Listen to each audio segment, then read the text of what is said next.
SSC পরীক্ষার পরই মা বাবার কাছে বোঝা হয়ে গেলাম। বিয়ের পিড়িতে বসতে হচ্ছে। মন আমাকে জড়িয়ে ধরে বলল, এভাবে বলিস না, আমার খুব কষ্ট হয়। আচ্ছা, বাবাকে আঙ্কেলের সাথে কথা বলতে বলি। না রে, বাবা স্পষ্ট বলে দিয়েছেন এ বিয়ে হবেই। ছেলে নাকি খুব ভালো, বড় লোকও বটে। সে নাকি বিলেত ফেরত ইঞ্জিনিয়ার। বাবা তাকে হাতছাড়া করবেন না। কি ইঞ্জিনিয়ার? বয়স কত? আমি মাথা নিচু করে বললাম, 30 বছর হবে। কি বলছিস রোজ? তোর তো সবেমাত্র 17। আমার চোখ থেকে দুফোঁটা অশ্রু গড়িয়ে পড়ে। সবই আমার কপাল রে মন। মন স্তব্ধ হয়ে বসে পড়ে। আমাকে বাড়ি যেতে হবে মন, আর থাকতে পারবো না। তুই কিন্তু অবশ্যই আসবি। মনের চোখ থেকেও জল গড়িয়ে পড়ছে। ও আমাকে জড়িয়ে ধরে কাঁদতে শুরু করে দিল। আমিও কাঁদতে থাকলাম। কিছুক্ষণ পর মনের থেকে বিদায় নিয়ে বাড়ির পথে রওনা দিলাম। আমার পরিচয়, আমি হচ্ছে মেহেরিমা মেহের রোজ। সবাই রোজ বলেই ডাকে আমায়। সবেমাত্র এসএসসি পরীক্ষা দিলাম, এর মধ্যেই বিয়ে ঠিক হয়ে গেল। ঠিক হওয়ারই কথা। আমি গরিব পরিবারের মেয়ে।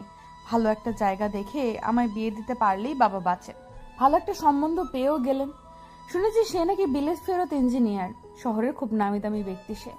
এমন পাত্র বাবা কিছুতেই হাতছাড়া করবেন না। তার সম্পর্কে এর থেকে বেশি কিছুই জানি না। এমনকি তার নামটাও আমার অজানা। আমার জানারও কোনো আগ্রহ নেই। যে বিয়েতে আমার মতের কোনো মূল্য নেই, সেখানে জেনেই বা কি হবে। আর যার সাথে কথা বলছিলাম সে হচ্ছে তাসনিমা তাইয়ুম। আমি মুন বলেই ডাকি। সে ছোটবেলার থেকেই আমাদের বন্ধুত্ব। ছোট থেকেই একসাথে বড় হয়েছি আমরা। এখন এই নতুন বন্ধনে আবদ্ধ হয়ে দূরে চলে যেতে হবে। আগের মতো হয়তো আমায় কাছে পাবে, তাই সে কাঁদছে। এতক্ষণ আমরা আমাদের স্কুলের সামনের বেলতলায় বসে বসে কথা বলছিলাম। এখন বাড়ি যেতে হবে। কাল বিয়ে।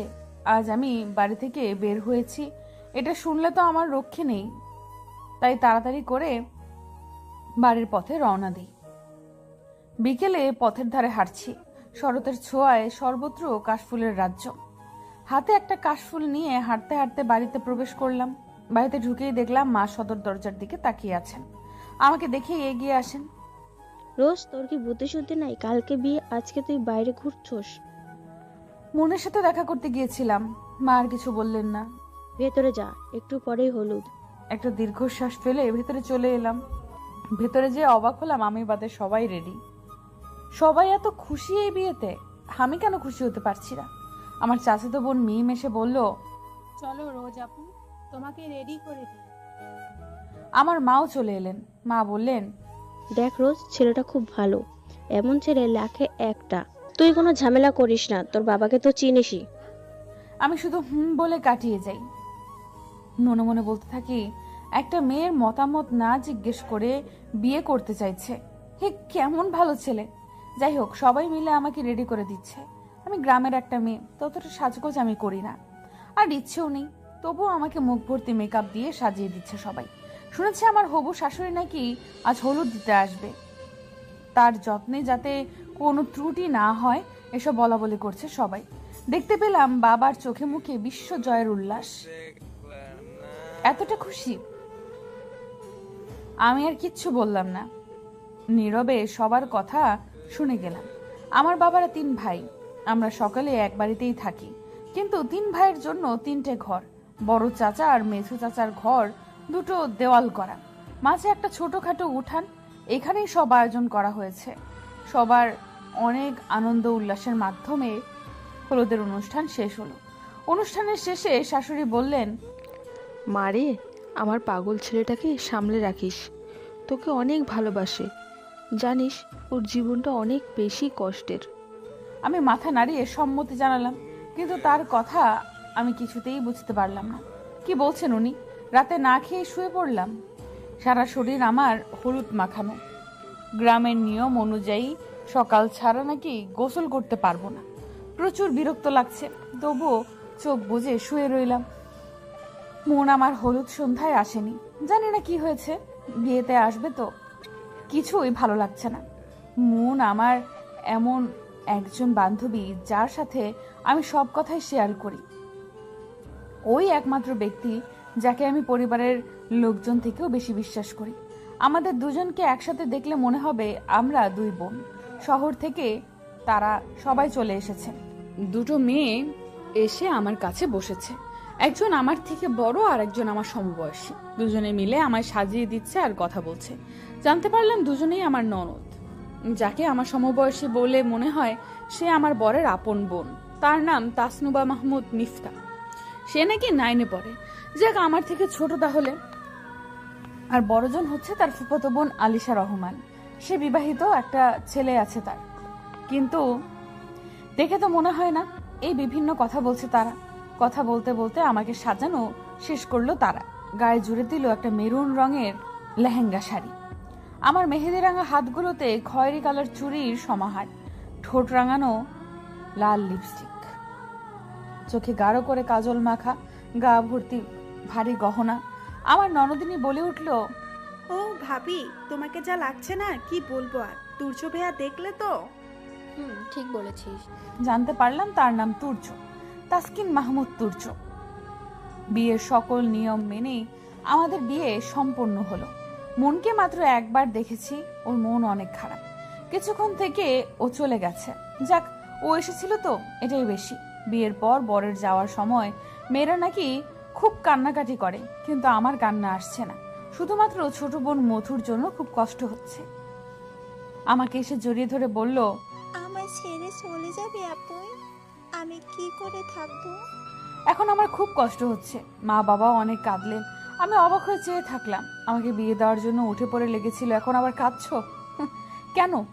আমাদেরকে বিদায় দেওয়া হলো।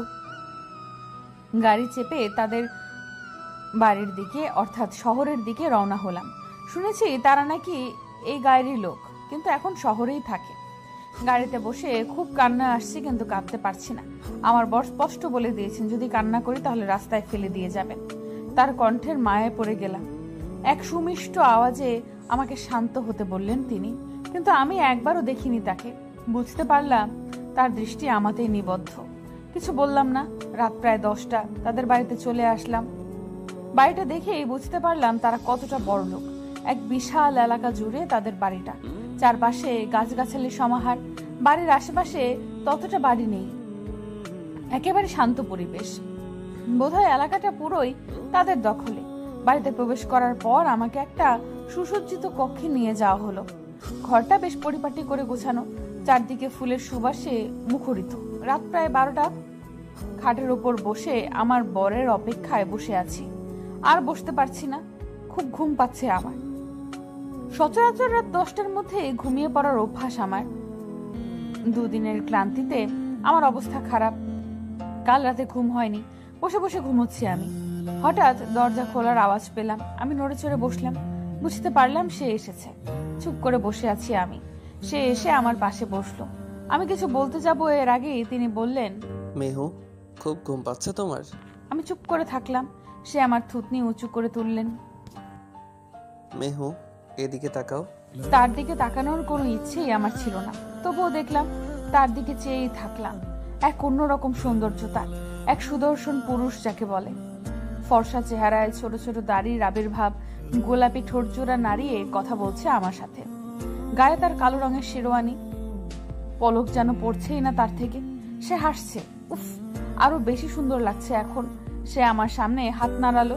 আমার ধ্যান ভেঙে গেল। সে হেসে বলল, মেহু, আমাকে দেখার অনেক সময় পাবে। আপাতত তুমি পড়াশোনায় মন দাও। কয়েকদিন পর রেজাল্ট আসবে। কলেজে ভর্তির প্রিপারেশন নাও। আর হ্যাঁ, এখন ঘুমাও। আমি সোফাতে ঘুমাচ্ছি। কোনো সমস্যা হলে আমাকে ডাক দিও। তার ব্যবহারে আমি আরো বেশি আশ্চর্য হলাম। বেশি কিছু না ভেবেই ঘুমিয়ে পড়লাম। সকালে উঠে যা দেখলাম, সকালে ঘুম থেকে উঠে আমি অবাক। তুর্য আমার ডান হাত আঁকড়ে ধরে পাশেই বসে ঘুমিয়ে আছেন। তার ঘুমন্ত চেহারাটা খুব মায়াবী লাগছে এখন। সিল্কি চুলগুলো কপালটায় নেমে এসেছে। সুদীর্ঘ আঁখি পল্লব বন্ধ করে শুয়ে আছেন। মনে হচ্ছে একটা বাচ্চা ঘুমিয়ে আছে। তার মুখশ্রীতে ক্লান্ত ভাব স্পষ্ট। আমার বেশ অস্বস্তি লাগছে এই মুহূর্তে। একে তুর্য এভাবে হাত ধরিয়ে রেখেছেন, আরেকদিকে আমার শাড়ি এলোমেলো হয়ে আছে। তুর্য ঘুম থেকে উঠে দেখলে কি হবে? আমি খানিকক্ষণ চেষ্টা করেও তার শক্ত হাতের বাঁধন খুলতে ব্যর্থ হলাম। সে আমার হাত সযত্নে বুকে আগলে গভীর ঘুমে মগ্ন। এখন কি করব আমি? তাকে ডাক দিতে অস্বস্তি লাগছে। এক হাত দিয়ে বারবার শাড়ি ঠিক করার চেষ্টা করছি, কিন্তু কোনো মতেই সম্ভব হচ্ছে না। কোনো উপায় না বুঝে কিছুক্ষণ বসে রইলাম। অবশেষে বাধ্য হয়ে তাকে ডাক দিলাম, এই যে হাতটা ছাড়ুন। আমার আওয়াজ শুনে তুর্য চোখ খুলে তাকালো। সে এক দৃষ্টিতে আমার দিকে তাকিয়ে থাকে, অপলক দৃষ্টিতে। তার দৃষ্টি এক রহস্যময় দৃষ্টি। কেন এভাবে তাকিয়ে আছেন তিনি, আমার বোধগম্য হলো না। আমি তার চোখ থেকে চোখ সরিয়ে নিলাম। হঠাৎ তুর্য আমার হাত এক ঝটকায় সরিয়ে দিলেন। মুহূর্তেই হনহন করে ওয়াশরুমের দিকে চলে গেলেন। তার চেহারায় রাগ স্পষ্ট। এমন কেন হলো আমি বুঝতে পারলাম না। তার এহেন কাণ্ডে হতবাক হওয়া ছাড়া আর কিছুই বলতে পারলাম না। কিছুক্ষণ পর তুর্য ওয়াশরুম থেকে বেরিয়ে এলেন। আমি তার দিকে তাকাতেই সে চোখ সরিয়ে নিলেন। ড্রয়ার খুলে দিয়ে বললেন, এখানে তোমার জামা কাপড় আছে, শাড়িটা চেঞ্জ করে আসো। বলেই সে রুমের বাইরে চলে গেলেন। ড্রয়ারে হরেক রকমের কাপড়ের বাহার দেখে বেশ অবাক হলাম। আমি খয়েরি রঙের একটা শাড়ি নিয়ে ওয়াশরুমে চলে গেলাম। ড্রেসিং টেবিলের সামনে দাঁড়িয়ে বারবার শাড়ি ঠিক করার চেষ্টা করছি আমি, কিন্তু বরাবরের মতোই ব্যর্থ হচ্ছি আমি। গ্রামে বড় হলেও শাড়ি পরার অভ্যাস আমার নেই। আমি কখনো শাড়ি পরিনি। শাড়ির কুচি ঠিক করতে গেলে আঁচল সরে যাচ্ছে, আর আঁচল ধরলে কুচি নষ্ট হয়ে যাচ্ছে। কি করব, মেজাজ বিগড়ে যাচ্ছে। হঠাৎ শুনতে কেউ চিৎকার করে বলছে, মেহু। পেছন ফিরে তাকিয়ে দেখলাম তুর্য রক্তচক্ষু নিয়ে আমার দিকে তাকিয়ে আছে। হ্যাঁ, খুনি আমাকে খেয়ে ফেলবেন। আমি তাড়াতাড়ি শাড়িটা কোনো রকম গায়ে জড়িয়ে নিলাম। সে আমার কাছে এসে আমার কোমর জড়িয়ে আমার থুতনি চেপে ধরলেন। দাঁতের সাথে দাঁত চিবিয়ে আমাকে বললেন, এভাবে দরজা জানালা খুলে শাড়ি পরছো কেন? কোনো কমন সেন্স নেই তোমার? আমি এসেছি, অন্য কেউ এলে কি করতে? তার কথায় নিজেকে হাজারটা বকাবাদ্য করলাম।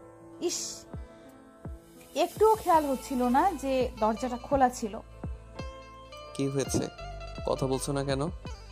লোকেদের নিজের শরীর দেখানোর চেষ্টা করছো নাকি? তার কথায় আমার চক্ষু বাহিরে বের হওয়ার উপক্রম। কি বলছেন উনি এসব? কাল রাতের ব্যবহারের সাথে তো এর কোনো মিল নেই। কি হয়েছে? আমি তো কিছু বলছি, অ্যান্সার মি ফার্স্ট। আমি ভয় পেয়ে গেলাম।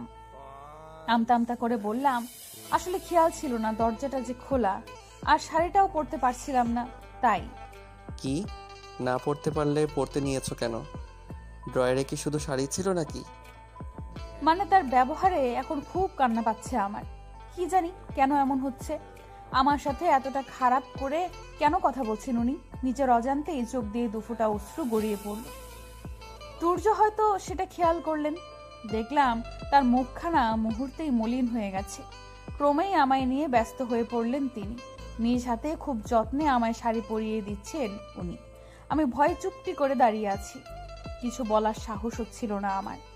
আবার কি না কি বলে। তুর্য শাড়ির কুচিগুলো ঠিক করে আমার হাতে ধরিয়ে দিলেন।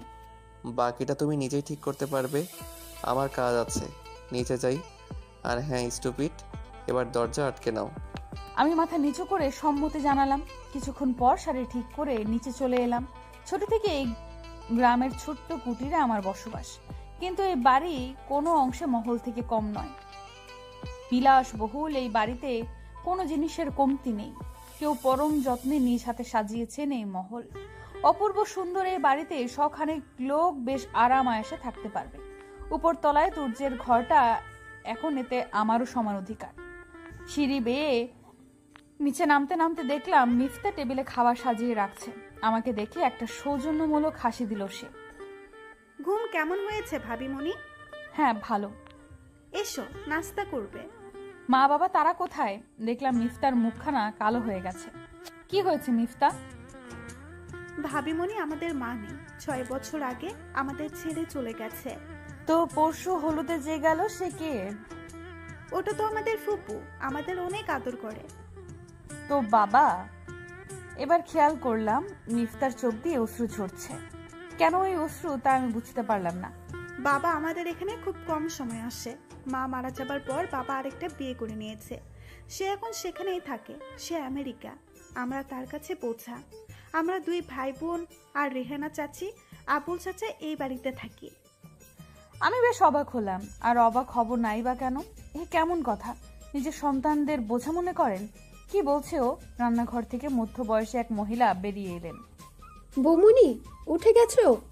তাকে চিনতে পারলাম না, তারপরও হাসির মাধ্যমে জবাব দিলাম, মিফতা হয়তো বুঝতে পারলো ব্যাপারটা।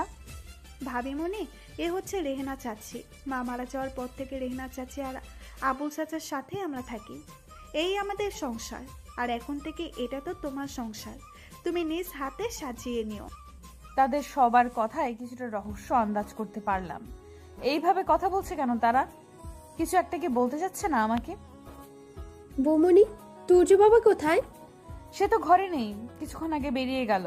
বলল কাজ আছে নাকি তার। ও আচ্ছা ভাবিমণি, আসো নাস্তা করব। খুব খিদে পেয়েছে আমার, তোমার সাথে খাবো বলে বসে আছি। মিফতার কথাই বেশ ভালো লাগলো।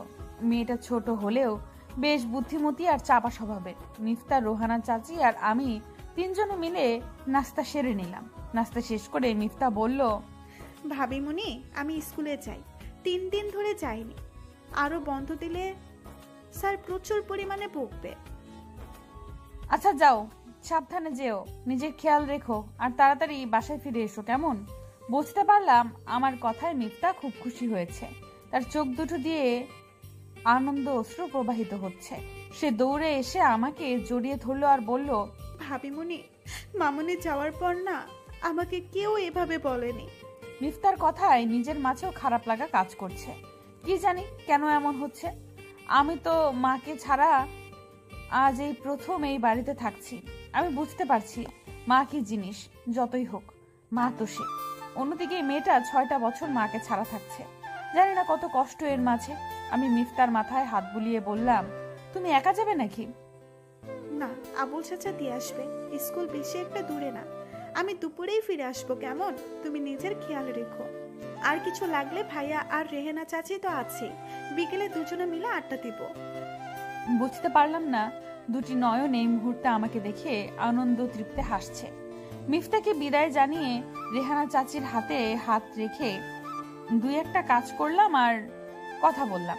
তিনি তো আমাকে কোনো কাজই করতে দিতে চাইছিলেন না, তবু আমি করলাম। গ্রামের মেয়ে আমি, বাড়ির প্রায় সব কাজই আমি পারি। রান্না থেকে শুরু করে কাপড় কাচা, বাসন মাজা, সব কোনো কাজই আমার অজানা ছিল না। তাই আমার কোনো সমস্যা হলো না। ব্যালকনিতে দাঁড়িয়ে খোলা আকাশ পানে চেয়ে আছি আমি। এতক্ষণ খানিকটা ভালো লাগলেও এখন খুব করে কান্না পাচ্ছে। আমার মা বাবা এর কথা খুব মনে পড়ছে। তাদের থেকে দূরে আর কখনো থাকিনি আমি। মন খারাপ করে দাঁড়িয়ে আছি আমি। হঠাৎ কেউ বলে উঠল, মেহু, বয়স কম হলেও তুমি কিন্তু বড় হয়ে গেছো। পেছন ফিরে তাকালাম, তুর্য কথা বলছেন। তুর্যের দিকে অবাক দৃষ্টিতে তাকিয়ে থাকলাম। কি এমন করেছি আমি যাতে তার মনে হচ্ছে আমি বড় হয়ে গেছি? আমার দৃষ্টি প্রয়োগ করে সে মুচকি হাসছে। আমার মাথায় এসবের কিছুই ধরছে না। মেহু, তুমি এখনো ছোট, নিজের মাথায় বেশি প্রেশার নিও না। এবার আরো বেশি অবাক লাগছে। এ কেমন কথা? একবার বলছে আমি বড় হয়ে গেছি, আবার বলছে আমি ছোট। কিছুই বুঝতে পারছি না। ঠোঁট উল্টিয়ে দাঁড়িয়ে থাকলাম। তুর্য আমার ঠোঁট উল্টানো দেখে শব্দ করে হেসে বলল, আমার কথা তুমি বুঝবে না। এই পিচ্ছি, মাথায় প্রেশার দিও না, রুমে যাও। আমি কিছু না বলে রুমে চলে এলাম। রুমে এসে দেখলাম খাটের উপর একটা বক্স।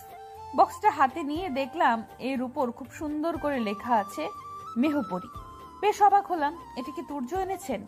বেশ কৌতূহল নিয়ে বক্সটা খুলে ফেললাম। আমি আশ্চর্য হলাম, এর ভেতর অনেক ধরনের চকলেট। কিছু মুহূর্তে মনটা খারাপ হয়ে গেল। আমি তো চকলেট খাই না। চকলেট খেলে দাঁত প্রচুর পরিমাণে ব্যথা করে। বক্সটা খাটে রেখে দিলাম।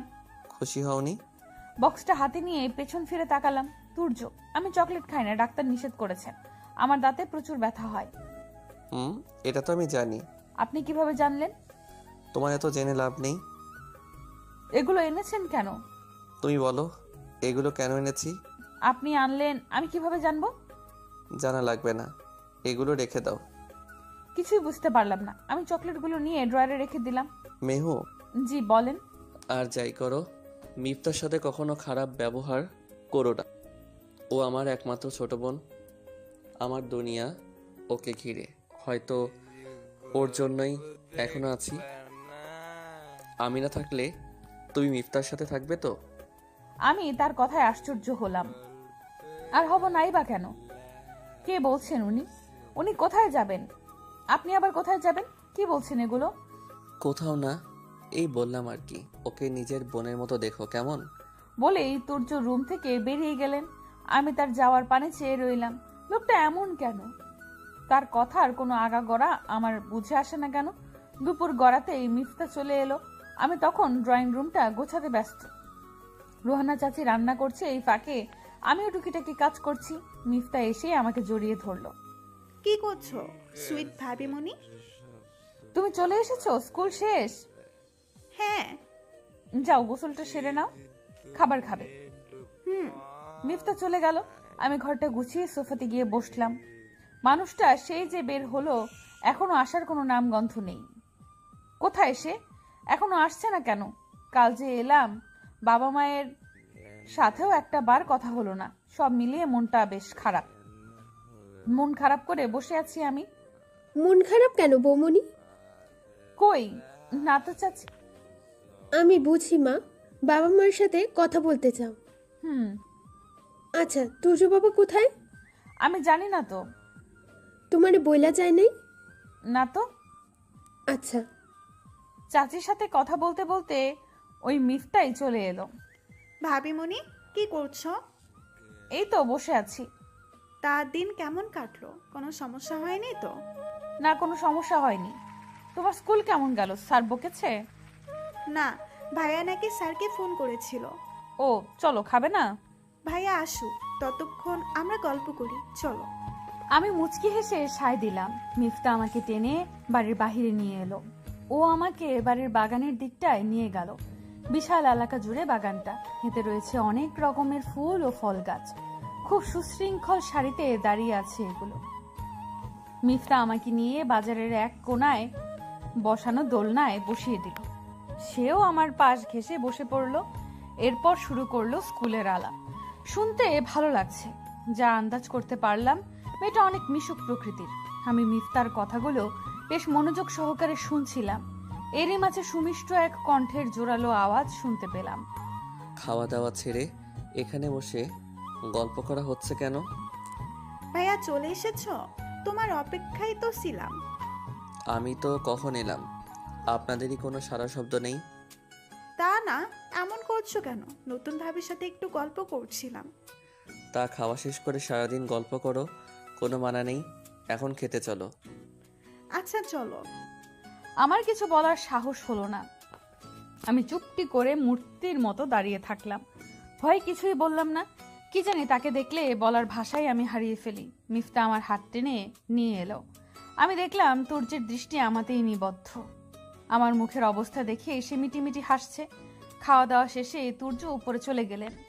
আমি রেহানা চাচির সাথে টেবিল গুছিয়ে উপরে চলে আসলাম। মিফতা ঘুমাতে চলে গেছে। রুমে গিয়ে দেখলাম তুর্য চোখের উপর হাত রেখে খাটের উপর শটান হয়ে শুয়ে আছেন। মায়ের সাথে কথা বলার খুব ইচ্ছে হচ্ছে, কিন্তু সামনে এগোনোর শক্তি বোধহয় হারিয়ে ফেললাম। পেছন ফিরে বেরিয়ে আসবো, তখন শুনতে পেলাম সেই মোহনীয় কণ্ঠস্বর। মেহু, কোথায় যাচ্ছ? আমি কিছু বলতে পারলাম না। দেখলাম তার হাতখানা চোখের উপর এখনো। তাহলে সে আমাকে কিভাবে দেখলো? আশ্চর্য হলাম। মেহু, কথা বলছো না যে? আমাকে ভয় পাও? আমি কিচ্ছু বললাম না। তুর্য এবার চোখ থেকে হাত সরিয়ে উঠে বসলাম। হাতের ইশারায় আমাকে তার নিকট ডাকলেন। আমি এগিয়ে গেলাম। খাটের নিকট ঘেঁষতেই সে আমার এক হাত টেনে আমাকে তার পাশ ঘেঁষে বসালেন। আমি যেন পাথর হয়ে গেলাম। তুর্য বললেন, মেহু, মা বাবার সাথে কথা বলতে চাও? আমি মাথা নাড়িয়ে সম্মতি জানালাম। সে মুচকি হেসে আমাকে বললেন, মেহু, আমি জানি এই বিয়েটা হয়তো তোমার অমতে হয়েছে। আমি এমন কোনো কাজ করব না যা তুমি পছন্দ করো না। আমাকে বন্ধু ভাবতে পারো। নিজের সব প্রয়োজন আমার কাছে না বললে আমি বুঝবো কিভাবে? আমি কিছু না বলে বসে থাকলাম। তুর্য আমার হাতে ফোনটা দিয়ে বললেন, নাও কথা বলো। আমি আনন্দিত হয়ে ফোনটা হাতে নিলাম। মাকে কল করে তার সাথে কথা বলতে শুরু করলাম। যতই অভিযোগ অভিমান থাকুক না কেন, সে তো আমার মা, আমার জননী। তুর্য আমার উল্লসিত মুখটা দেখে মুচকি হাসছেন। পিচিটা অল্পতেই খুশি। প্রাণ খুলে হাসা তো তোমার থেকেই শেখা। তোমায় দেখলে কেন বারবার প্রেমে পড়ে যাই, কেন বারবার মন এ ছোট্ট পরীকেই চায়। তবে কি তুমি আমার স্নিগ্ধ পরী? ওই মায়াবী চোখে কি এমন আছে যা প্রতি মুহূর্তে আমাকে পাগল করে? তবে কি আমার স্নিগ্ধ আবেশে তুমি শুধুই তুমি? ধরনের বুকে আধার ঘনিয়ে আসছে, সন্ধ্যা হয়ে এসেছে। সেই বিকেল থেকে মিফতার সাথে গল্প করতে করতে কখন যে সন্ধ্যা হয়ে এলো টেরই পেলাম না। এই হাজারো বিষয়ে আলাপ হলো তার সাথে। একদিনেই দুজনের মধ্যে খুব ভালো একটা সম্পর্ক হয়ে এলো। আমরা দুজনে ছাদে বসে বসে গল্প করছিলাম। একটু আগে তুর্য এসে ডেকে গেছেন, তবু আমাদের গল্প ভান্ডার জমানো গল্পগুলো এখনো শেষ হয়নি। আমরা আমাদের মতো গল্প করে চলেছি। এই স্টুপিটের দল, কখন থেকে বলছি নিচে নামো, সন্ধ্যা হয়ে এসেছে, কানে যাচ্ছে না? পরক্ষণে দেখতে পেলাম তুর্যকে। সে বোধহয় রেগে আছেন। তার মুখ রাগে লাল হয়ে আছে, কপালের রগ দুটি স্পষ্ট দেখা যাচ্ছে। তাকে দেখে আমারও এই মুহূর্তে বেশ ভয় লাগছে। মিফতা আমার পেছনে দাঁড়িয়ে আমাকে জড়িয়ে ধরলো। এখন আমি তুর্যের মুখোমুখি, আমার পেছনে মিফতা। ভয়ে আমি পাথরের মতো জমে যাচ্ছি, কিছু বলার সাহস হচ্ছিল না। তুর্য আমার দিকে রাগী দৃষ্টিতে তাকিয়ে আছেন। তার রাগের কারণ ততটা ভালো করে বুঝতে পারলাম না। সে রাগী কণ্ঠে মিফতাকে ঘরে যেতে বললেন। মিফতা প্রথমে আমায় ছেড়ে যেতে চাইল না, পরক্ষণেই তুর্যের দৃষ্টিপাত লক্ষ্য করে সে এক দৌড়ে চলে গেল। এখন আমার কি হবে? আমার তো ভয়ে গলা শুকিয়ে কাঠ হয়ে আসছে। তুর্য আমার এক হাত টেনে আমায় নিচে নিয়ে আসলেন। অনেক শক্ত করে চেপে ধরায় অনেক ব্যথা পাচ্ছি আমি। ব্যথায় কাতরানো অবস্থায় আমার বাকযন্ত্র দ্বারা এই একটি ধ্বনি উচ্চারিত হচ্ছে। তুর্য এর কোনো পরোয়া করলেন না। ছাদ থেকে নিয়ে এসে আমাকে খাটের উপর ধাক্কা মেরে ফেলে দিলেন। অনেকটা জোরে হওয়ায় বেশ ব্যথা পেলাম। আমাকে ফেলে দিয়ে তুর্য ড্রেসিং টেবিলের আয়নায় কয়েকটা ঘুষি দিলেন। তার হাত কেটে রক্ত প্রবাহিত হচ্ছে, তাতে তার কোনো হেলদোল নেই। সে এখনো আমার দিকে রাগী দৃষ্টিতে তাকিয়ে আছে। তার হাত দিয়ে অনেক রক্ত বের হচ্ছে। আমি আর বসে থাকতে পারলাম না, দৌড়ে তার দিকে অগ্রসর হলাম। হঠাৎ এমন করছেন কেন উনি? কি হয়েছে ওনার? পাগল হয়ে গেলেন নাকি উনি? তার কাছে গিয়ে নিজের শাড়ির আঁচলটা দিয়ে তার হাতটা পেঁচিয়ে নিলেই মুহূর্তেই সে আমাকে এক ঝটকায় সরিয়ে দিলেন। আমি পরিচিত নিয়েও কোনো রকম দাঁড়িয়ে রইলাম। সে এবার আমাকে দেওয়ালের দিকে ধাক্কা দিয়ে আমার গলা চেপে ধরলেন। খুব শখ না অন্যদেরকে নিজের দিকে আকর্ষণ করার? আমি আছি কেন? আমাকে ভালো লাগে না? এই তাসকিন মাহমুদ তুর্য কখনো নিজের জিনিসে অন্যের হাত পছন্দ করে না। মনে রাখবে, যেটা আমার সেটা শুধুই আমার। এই বলে সে ঘর থেকে বেরিয়ে গেলেন। আমি ঘটনার কিছুই বুঝতে পারলাম না। সেখানেই বসে কাঁদতে শুরু করলাম। কি হয়েছে, কি করেছি আমি যার জন্য আমার সাথে এই ব্যবহার? কিছুক্ষণ পর তুর্য আবার ফিরে এলেন। এসেই ড্রয়ার থেকে আমার সব শাড়িগুলো বের করে নিলেন। এরপর এগুলো নিয়ে নিচে চলে গেলেন। কিছুই বুঝতে পারলাম না। এতে এতটা পাত্তা না দিয়ে বসে বসে কাঁদতে থাকলাম। কাঁদতে কাঁদতে কখন যে চোখে ঘুম চলে এসেছে কে জানে। সেখানে বসে ঘুমিয়ে পড়লাম। ভাবিমণি, ওঠো, খাবে না? চোখ মেলে দেখলাম মিফতা। বেচারা আমার অবস্থা দেখে কেঁদেই ফেলেছে। না বলে দিলাম। মিফতা আমাকে জড়িয়ে ধরে কেঁদে দিল। ভাইয়ের সাথে রাগ করে আমার সাথে কথা বলবে না? আরে না পাগলি। ভাবিমণি, ভাইয়া অনেক বকেছে? না। তোমার গালগুলো লাল কেন? আর জিনিসপত্র ভাঙচুর করেছে কে? আর তুমি এভাবে বসে ঘুমিয়েছিলে কেন? আমি চুপ করে রইলাম। ভাবিমণি, ভাইয়া তোমার শাড়িগুলো পুড়িয়ে দিল কেন? মানে কি বলছো? পুড়িয়ে দিয়েছে? হ্যাঁ, সেই সন্ধ্যায়। আমি আর কিচ্ছু বুঝতে পারলাম না। এমন কেন করছেন উনি? এখন আরো বেশি খারাপ লাগছে। মিফতাকে কোনো রকম বুঝিয়ে পাঠিয়ে দিলাম পুরনো এক বাড়িতে। ভয়ঙ্কর দৃষ্টিতে দুটো ছেলের দিকে তাকিয়ে আছে তুর্য। ছেলেগুলোকে চেয়ারের সাথে বেঁধে রাখা হয়েছে। তুর্যের দৃষ্টিপাত লক্ষ্য করে ছেলে দুটোর গলা শুকিয়ে যাচ্ছে। কি হবে কেউই বুঝতে পারছে না। এটা বুঝতে পারছে তাদের সাথে ভালো কিছু হবে না এখন। অনেকক্ষণ চুপ করে থাকার পর তুর্য গর্জে উঠল। তুর্যের গর্জনে যেন পুরো এলাকা কেঁপে উঠল। তোদের সাহস তো কম না। তোরা তাসকিন মাহমুদ তুর্যের দিকে হাত বাড়িয়েছিস। তোদের দেখে অবাক হচ্ছি। মাফ করে দেন তুর্য ভাই, আর কখনো এমন হবে না। মাফ? তুর্য অট্ট হাসিতে ফেটে পড়ে। তা দেখে ছেলেগুলোর কলিজা শুকিয়ে যায়। ফ্ল্যাশব্যাক। সন্ধ্যায় মেহেরাজ আর মিস্তা দুজনে মিলে ছাদে গল্প করছিল। এমন সময় বাড়িতে দুটো ছেলে এসেছিল কিছু জিনিসপত্র দেওয়ার জন্য। কথা বলার সময় হাত নাড়াতে গিয়ে মেহেরাজের পেটের থেকে শাড়ির অংশটুকু সরে যায়। এতে তার পেটের অংশটুকু উন্মুক্ত হয়ে যায়। ছেলেগুলো এটা দেখে হা হয়ে তাকিয়ে থাকে আর একে অপরকে বলতে থাকে, দোস্ত মালটার জোস। এসবের কোনো কিছুই তুর্যের দৃষ্টিকর হয়নি। সেই রাগ থেকেই রাজের সাথে তার এই ব্যবহার। তোদেরকে মাফ করব আর আমি ভুল হয়ে গেছে তুর্য ভাই, আর কখনো হবে না, এবারের মতো মাফ করে দেন। তুর্য এখন আর মাফ করতে জানে না। মাফ করা তো সেদিনই ভুলে গেছে, যেদিন তার সাথে সবচেয়ে বড় অন্যায় হয়েছিল। তুর্যের চোখ থেকে দুফোঁটো অশ্রু গড়িয়ে পড়লো। ছেলেগুলো আর বুঝতে বাকি রইল না যে তাদের কপালে কি আছে। তুর্য অন্য একটা ছেলেকে ডেকে কিছু বলে সেখান থেকে বেরিয়ে এলো। শুনতে পেল ছেলেগুলো কাতরানোর কণ্ঠধ্বনি। রাত প্রায় 2:30, গভীর ঘুমে আচ্ছন্ন আমি। হঠাৎ বুঝতে পারলাম আমি শূন্যে ভাসছি, কিন্তু গভীর ঘুমে আচ্ছন্ন হওয়ায় আমার মন চোখ খুলতে সায় দিল না। খানিকক্ষণ বাদে টের পেলাম কেউ আমার হাতে পরম যত্নে একের পর এক চুমু এঁকে দিচ্ছে। আমি ভয় পেয়ে চোখ মেলে তাকালাম। আবছা আলোয় তুর্যের মুখটা খানিকটা বোঝা যাচ্ছে। আমার দিকে নিষ্পলক চেয়ে আছেন তিনি। আমি তৎক্ষণাৎ উঠে বসলাম। সে আমার একদম পাশ ঘেঁষে বসে পড়লেন। হঠাৎ সে বলল, বউ। তার কথায় আমি শিহরিত হলাম। সে আমার গাল স্পর্শ করে বলে উঠল, বউ, খুব লেগেছে তাই না? আই এম সরি, তোমার সাথে রাগ দেখানোটা আমার ঠিক হয়নি। আমি আরেক দফা আশ্চর্য হলাম। এই রাগ করলেন, এখন আবার সরি বলছেন? মানুষটার ব্যবহার আমি ঠিক বোধগম্য হলো না। আসলে কি করছেন উনি? বউ, আর কখনো তোমার সাথে এমন করব না, প্রমিস।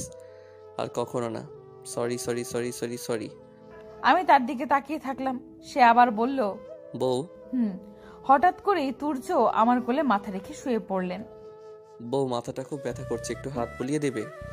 তার আদরে গলার আওয়াজ শুনে শিহরিত হলাম। সে আমার এক হাত টেনে মাথায় হাত দিতে লাগলো। আমি পরম যত্নে বিলি কাটতে লাগলাম। সে চোখ জোড়া বন্ধ করে শুয়ে আছে, তার মুখে ক্লান্ত ভাব ফুটে উঠেছে। হঠাৎ মনে পড়লো তার হাতের কথা। অনেকটা কেটে গিয়েছে তো তখন। আমি তার হাতের দিকে নজর দিতেই দেখলাম ব্যান্ডেজ করা। আমি তার মাথায় হাত বোলাতে থাকি। হাত বুলিয়ে দিতে দিতে কখন যে ঘুমের সাগরে পালিয়ে দিলাম বুঝতেই পারলাম না। সকালে উঠে নিজেকে কারো বাহু ডোরে আবদ্ধ অবস্থায় দেখে আমি বিস্মিত হয়ে গেলাম। বেশ শক্ত করে আমায় জড়িয়ে ধরে গভীর ঘুমে মগ্ন হয়ে আছেন তুর্য। তার ফর্সা মুখটা কেমন যেন লাগছে, ক্লান্ত ভাব তাতে স্পষ্ট। তার এলোমেলো চুলগুলো কপালে নেমে এসেছে। অজান্তেই আমার হাত সেদিকে চলে যায়। চুলে হাত বুলিয়ে সেগুলোকে আরো এলোমেলো করে দেই আমি। এখন পুরো বাচ্চাদের মতো লাগছে তাকে। আলতো হেসে তার নাক টেনে দেই আমি। সঙ্গে সঙ্গে সে চোখ খুলে তাকালো। আমি বিভ্রান্তিতে পড়ে যাই। কি করব বুঝতে পারছি না। সে আমার দিকে বড় বড় চোখ করে তাকিয়ে আছে। আমার খুব অস্বস্তি লাগছে। এখন কি হবে? কি করব আমি? তুর্য আমার দিকে বড় বড় করে তাকিয়ে আছে। আমার বেশ অস্বস্তি বোধ হচ্ছে। আমি লজ্জায় মাথা নুইয়ে নিলাম। তুর্য আমাকে আরো লজ্জা দেওয়ার জন্য আমার আরো শক্ত করে জড়িয়ে ধরলেন। আমার মুখ এখন তুর্যের মুখের অনেক কাছে। তার দৃষ্টি আমাতেই নিবদ্ধ। তার ভারী নিঃশ্বাসগুলো আমার গালে আছড়ে পড়ছে। আমি কি করব বুঝতে পারছি না। সে বলল, কি করছিলে মেহু? আমি কি বলবো বুঝতে পারছি না। নিশ্চুপ থাকাটাকেই ভালো মনে করলাম। তুর্য দ্বিতীয়বার একই প্রশ্ন করলেন, কিন্তু এবার তিনি আমাকে আরো বেশি কাছে টেনে নিলেন। আমি লজ্জায় চোখ বন্ধ করে নিলাম। এবার তিনি তার গোলাপি ঠোঁট জোড়া প্রসারিত করে বললেন, কি ভাবছো তুমি? আমার কথার উত্তর দিচ্ছ না কেন? আমি কাঁপা কাঁপা কণ্ঠে বললাম, প্লিজ ছাড়ুন। তুর্য আমার অবস্থা দেখে হেসে ফেললেন। তিনি বললেন, এত ভয় কেন পাও পিচ্ছি? আমি কিছুই করব না। ছি, কি বাজে চিন্তা তোমার। এই বলে তিনি আমাকে ছেড়ে দিলেন। আমি উঠে বলে গায়ের কাপড় ঠিক করে নিলাম। তিনি আবার বললেন, মেহু, তুমি এখনো ছোট, নিজের পড়াশোনার দিকে ফোকাস করো, আমাকে নিয়ে বেশি ভেবো না। এইভাবেই হঠাৎ করে বিয়েটা হয়ে গেল, তোমার ছোট মাথায় বেশি প্রেশার নিও না। বলেই তিনি ওয়াশরুমের দিকে অগ্রসর হলেন। খানিকক্ষণ বাদে তিনি ওয়াশরুম থেকে বেরিয়ে আসলেন। আমি তাকে দেখে চোখ বন্ধ করে অন্যদিকে ফিরে তাকালাম। আপনি শার্টলেস কেন? এমন ভাব করছো মনে হয় অনেক বড় অন্যায় করে ফেলেছি আমি। তুমি তো আমার বউই, তুমি তো সবই দেখতে পারো, এত লজ্জা পাওয়ার কি আছে? তার কথায় আমার কান দিয়ে গরম ধোঁয়া বের হওয়ার উপক্রম। নিজেকে সামলে বললাম, তুর্য শার্ট পরুন প্লিজ। আর ওটাই তো সমস্যা হচ্ছে, হাত কেটে যাওয়ায় অনেক কষ্টে গোসলটা সারতে পারলেও শার্টটা পরতে পারছি না। ভেবেছিলাম তোমাকে বলবো, কিন্তু তুমি তো এর আগেই। তার হাতের কথা মনে হতেই আমি পিছন ফিরে তাকালাম। তার কাছে গিয়ে হাত থেকে ব্লু কালারের শার্টটা নিয়ে নিলাম। শার্টটা গায়ে পরিয়ে একের পর এক বোতামগুলো লাগিয়ে দিলাম। তিনি আমার দিকে তাকিয়ে মুচকি হাসছেন। খানিকটা লজ্জা পেলেও আমার মধ্যে সংকোচ কাজ করছে না। তাকে শার্টটা পরিয়ে দিয়ে ব্যান্ডেজটা চেঞ্জ করে দিলাম। এবার নিচে গিয়ে তার জন্য নাস্তা নিয়ে আসলাম। তুর্য আমার কাজগুলো পর্যবেক্ষণ করে অবাক দৃষ্টিতে তাকিয়ে আছেন। তাকে খাইয়ে দিলে চলে আসছিলাম, তখন তুর্য আমায় ডাক দিলেন। মেহু, আমি পেছন ফিরে তাকালাম। মাঝে মাঝে তুমি বড় হয়ে যাও, তাই না? কিছুই বুঝতে পারলাম না। তুমি কবে বড় হবে মেহু?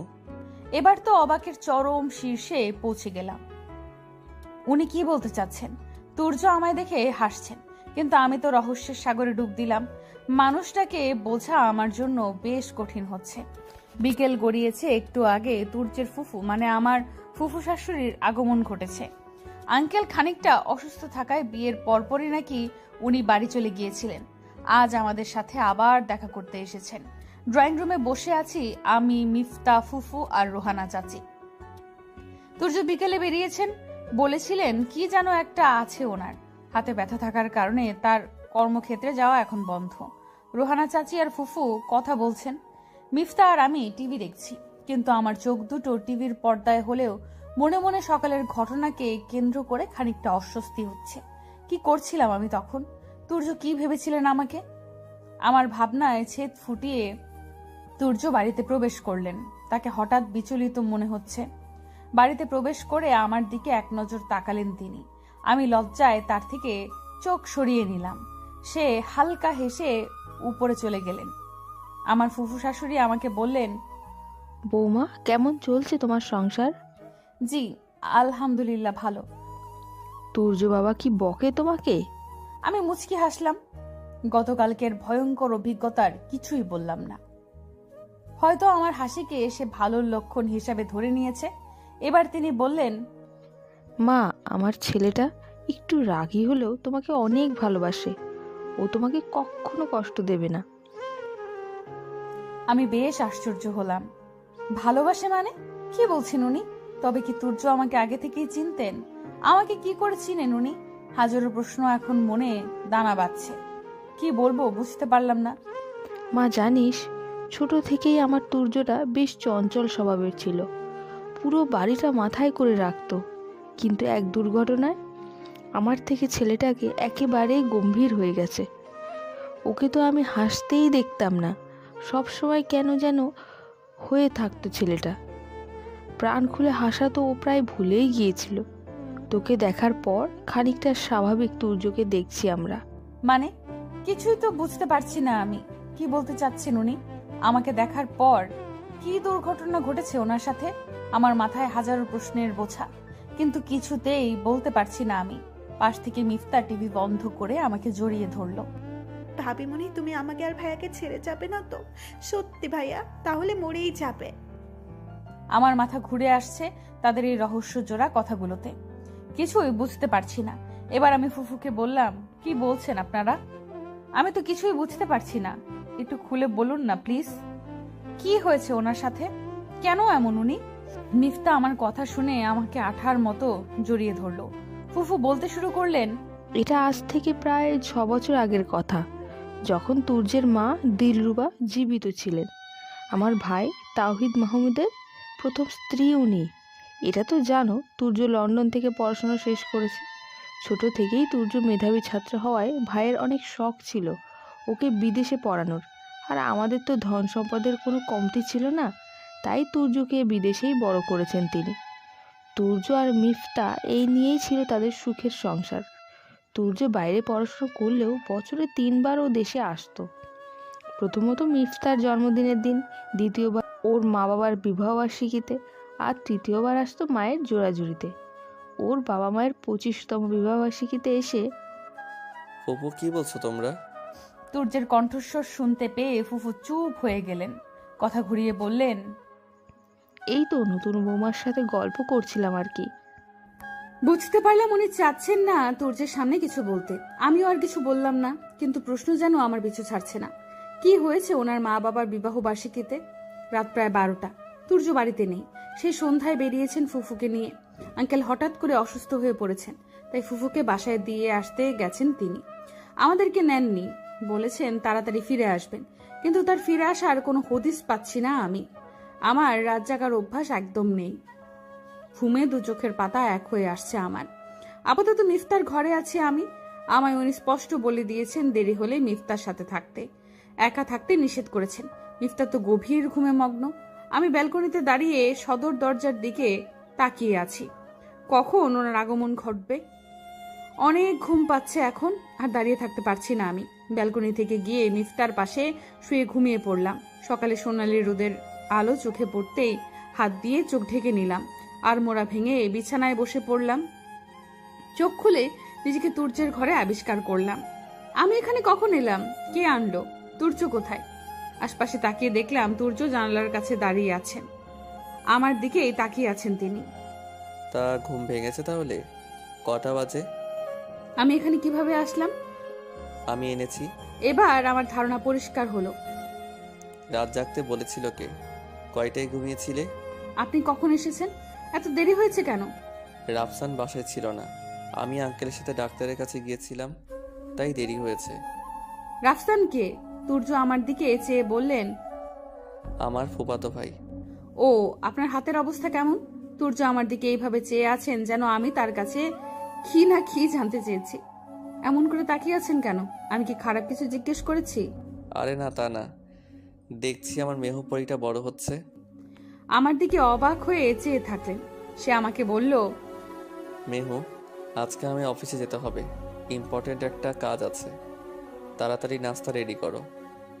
এই অবস্থায় আপনি অফিস যাবেন? হাতের তো 12টা বাজিয়েছেন।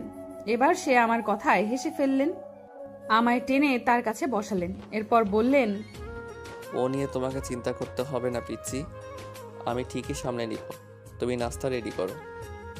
আমি চলে যেতে নিব, ঠিক তখনই তুর্য আমার কাঁধে মাথা রাখলেন। জানো মেহু, আমি ভেবেছিলাম তুমি আমার সাথে আর কথা বলবে না, অনেক রাগ করবে ভেবেছিলাম। কেন? ওই যে। আমি চুপ করে রইলাম।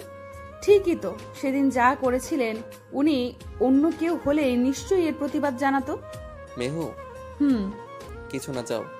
আমি কিছু না বলেই চলে আসলাম। নিচে গিয়ে দেখলাম মিফতা স্কুলের জন্য রেডি হচ্ছে। আমাকে দেখে বলল, ভাবিমণি, কাল তুমি কখন গেছিলে? তার কথার উত্তরে কি বলবো ভেবে পাচ্ছি না আমি। কিভাবে বলবো আমি নিজেই তো জানি না কিভাবে গেলাম। মিফতা রেডি হয়ে স্কুলে চলে গেল। আমি রেহানা চাচির সাথে হাতে হাতে নাস্তা সাজিয়ে নিচ্ছি। রোহানা চাচি আমার কাজে মুগ্ধ। আমি নিপুণ হাতের কাজ তিনি তো আশা করেননি। টেবিলে খাবার সাজাতে সাজাতে দেখলাম তুর্য সিঁড়ি বেয়ে নিচে নামছেন। আমি খাবারগুলো রেখে দিলাম। তিনি এসে একটা চেয়ার টেনে বসে পড়লেন। আজ একটা মেরুন রঙের শার্ট আর কালো প্যান্ট পরেছেন উনি, আর ফর্সা শরীরে রংটা বেশ ফুটে উঠেছে। শার্টের হাতাগুলো ফোল্ড করে তিনি খাওয়া শুরু করলেন। একটা রুটির টুকরো মুখের সামনে নিয়েও রেখে দিলেন। আমার দিকে তাকিয়ে আমাকে টেনে পাশের চেয়ারে বসিয়ে দিলেন। খাওয়া শুরু করো ফার্স্ট।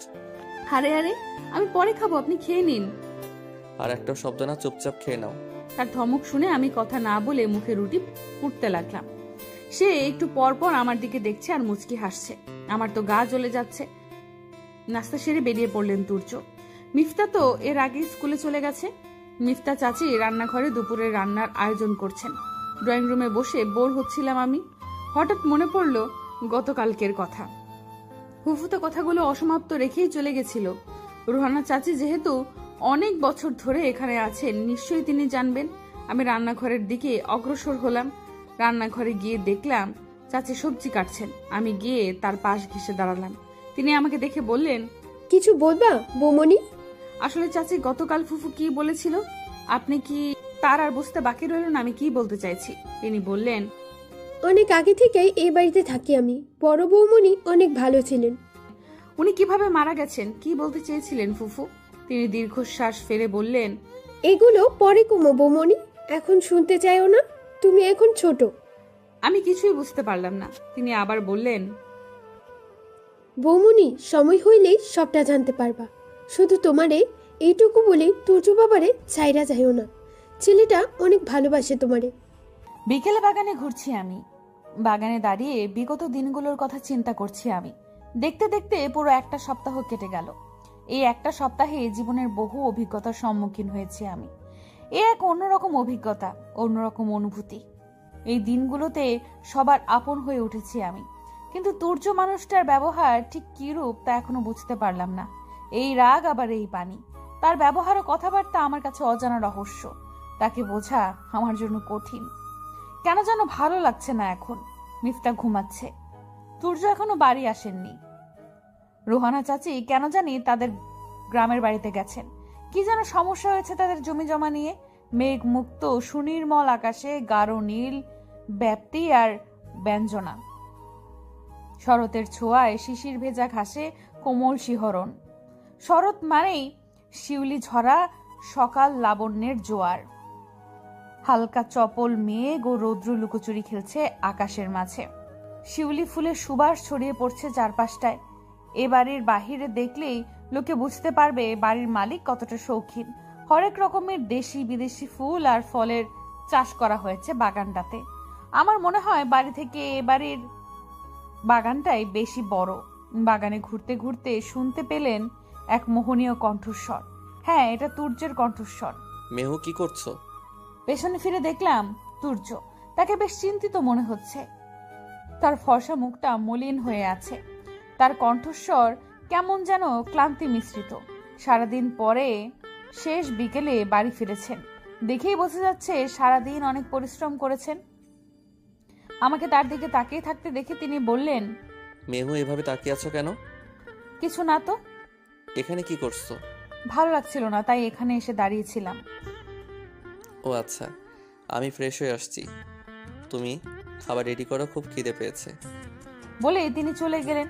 আমিও তার পিছু পিছু বাড়িতে প্রবেশ করলাম। বাড়িতে গিয়ে আমি রান্নাঘরে ছুটে গেলাম। খাবার গরম করে টেবিলে নিয়ে রাখলাম। সবকিছু রেডি করে বসে থাকলাম, কিন্তু তুর্যের আসার কোনো লক্ষণ দেখলাম না। আমি উপরের ঘরে চলে গেলাম। তুর্য চোখ বন্ধ করে বিছানায় শুয়ে আছেন। সে তো ফ্রেশ হয়ে নিচে যাবে বলেছিল, কিন্তু হঠাৎই এমন শুয়ে আছেন কেন? কি হয়েছে? আমি তাকে ডাকতে থাকলাম, আপনি খাবেন না? তার কোনো সাড়া শব্দ পেলাম না। এইভাবে কয়েকবার ডাকতে থাকলাম, কিন্তু তিনি কিছুই বলছে না। আস্তে আস্তে তার দিকে অগ্রসর হলাম, কিন্তু তিনি তো সেভাবেই শুয়ে আছেন, কোনো হেলদোল নেই তার। আমি তার কাছে গিয়ে কাপা কাপা হাতে তার গা স্পর্শ করলাম। জ্বরে তার গা পুড়ে যাচ্ছে। বেশ অবাক হলাম। এই তো আমার সাথে কথা বললো, হঠাৎ করে জ্বর কেন এলো? আমি তার পাশে বসে পড়লাম। জ্বরে সে বেঘোর। তাড়াতাড়ি করে তার গায়ে একটা কম্বল দিয়ে দিলাম। এরপর তার মাথায় জলপট্টি দিতে থাকলাম। তার কোনো সাড়া শব্দ নেই, একেবারে নীরব হয়ে শুয়ে আছে। আমার বেশ ভয় লাগছে। হঠাৎ করে এত জ্বর কেন এলো? রাত প্রায় 12টা বেজে গেছে, কিন্তু তুর্যের জ্বর এখনো কমেনি। আমি পাশে বসে বসে মাথায় জলপট্টি দিচ্ছি। আমার পাশে মিফতা বসে আছে। জ্বরটা না কমলেও তুর্য এখন নড়াচড়া করছেন, এপাশ ওপাশ করছেন আর জ্বরের ঘোরে মায়ের নামে প্রলাপ বকছেন। বারবার তার মুখ থেকে মা মা প্রতিধ্বনি শুনতে পাচ্ছি। বেশ চিন্তা হচ্ছে এখন। ডাক্তার ডাকতে চাইলেও তুর্য বারণ করে দিয়েছেন, তিনি নাকি এমনিতেই ভালো হয়ে যাবেন। খানিকক্ষণ পরে আমি মিফতাকে ঘুমিয়ে পড়তে বললাম। মিফতা প্রথমে যেতে না চাইলেও আমার কাঠ কণ্ঠের কথা ফেলতে পারলো না। তুর্যের মাথার কাছে বসে আছি আমি। হঠাৎ তুর্য কাতর কণ্ঠে বললেন, মেহু, অনেক রাত হলো তো, ঘুমাও। আমি কিছু না বলে কাপড় ভিজিয়ে আবার তার কপালটায় দিয়ে রাখলাম। তুর্য আবার বললেন, রাত জাগলে তোমার অসুখ হবে। আমি বেশ আশ্চর্য হলাম। আজব মানুষ তো, নিজের গায়ে কেমন জ্বরের উপর আমার চিন্তায় মগ্ন।